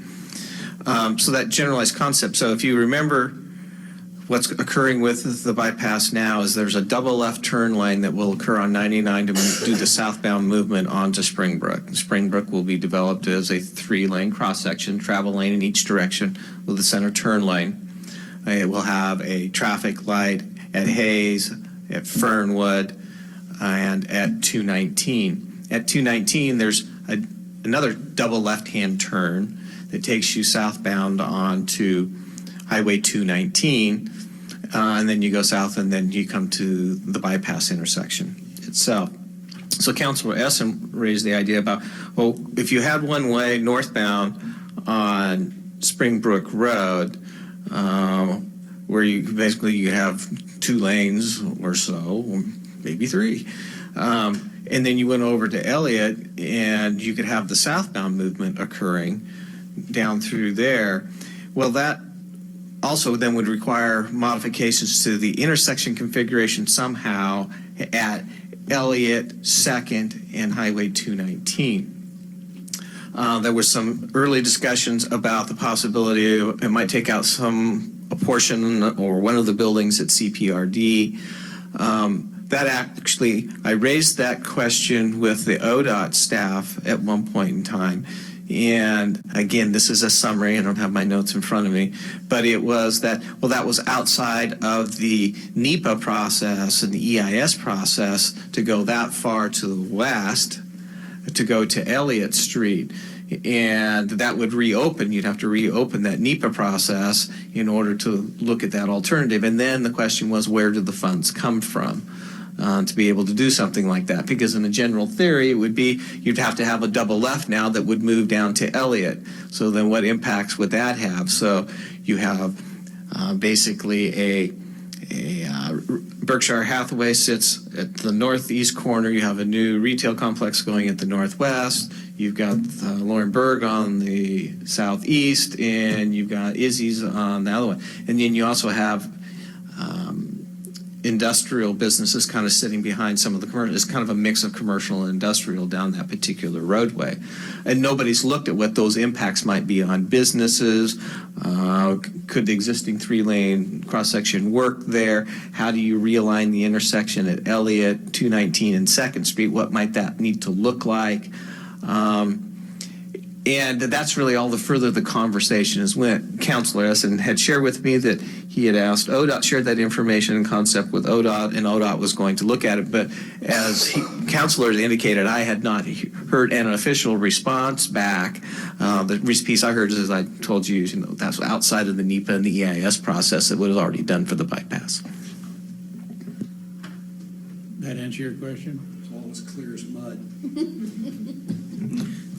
I'll tell you what. That's pretty good. One of my real fears is that we're creating such a complex maze that the bottleneck has a potential of being unbelievable at the end of the bypass.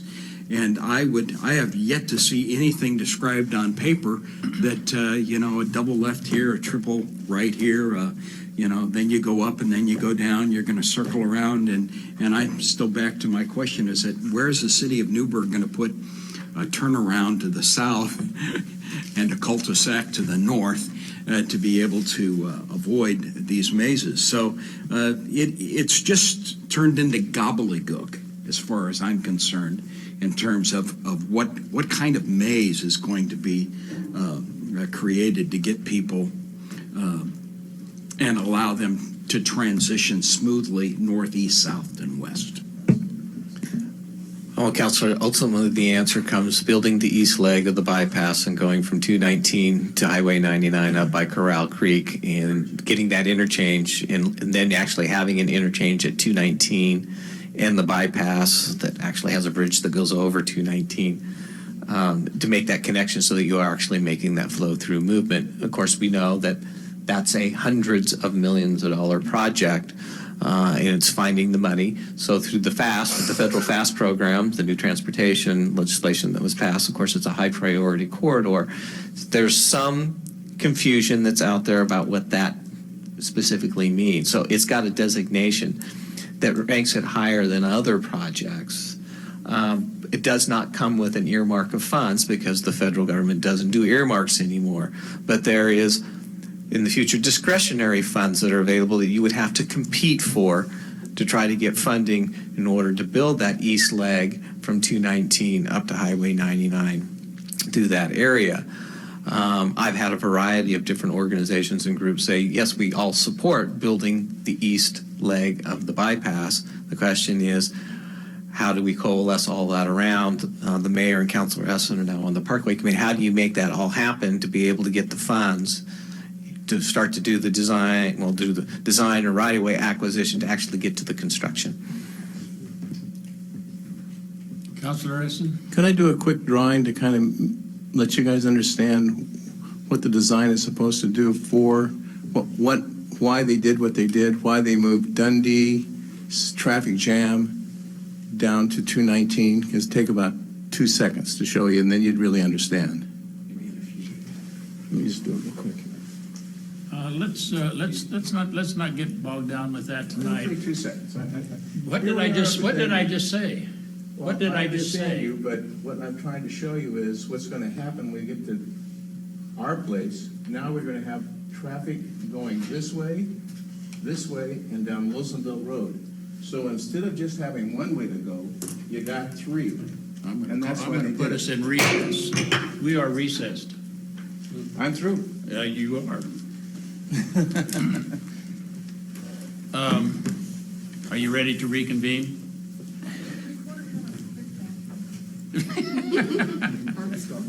Mr. Mayor, I have a question. Is your job to keep this meeting in order, or is your job to keep people quiet? Because I think you're keeping people quiet, and that's not what your job is. I think we need to let the Parkway Committee do its work, and then we'll come back. That's fine. We've had engineers going through this, and engineers going through this, and engineers going through this. And Are we adjourned, or are we? no, we're at recess. Okay, good. That's good.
work session from the Relay of Life. What direction would you like to take? There's a couple of items that are in there. Part of it is the signage issue. We really don't have them putting up too many signs around town. They put up their purple ribbons, but as far as signage with any content, they don't. But they are asking for some signage. Do you want staff to come up with a possible code amendment to accommodate that? It's once a year, and so I think we need to give staff a little bit of guidance as to what we want on that.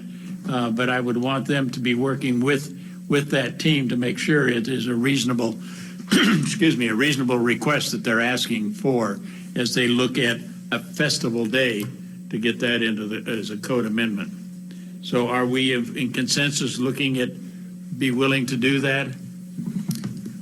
Mr. Mayor, Doug Rucks, Community Development Director. I think maybe the first step I might suggest is that actually the Community Development Department staff have a discussion with the Relay for Life to understand what kind of signage they're talking about. I think that would be great. Because tonight's discussion was we need more signage. I don't know what that means. Yeah. I don't want to go off to try to do a comp plan amendment for something that we may already have a tool in the toolbox that may meet their particular needs. I think that'd be great.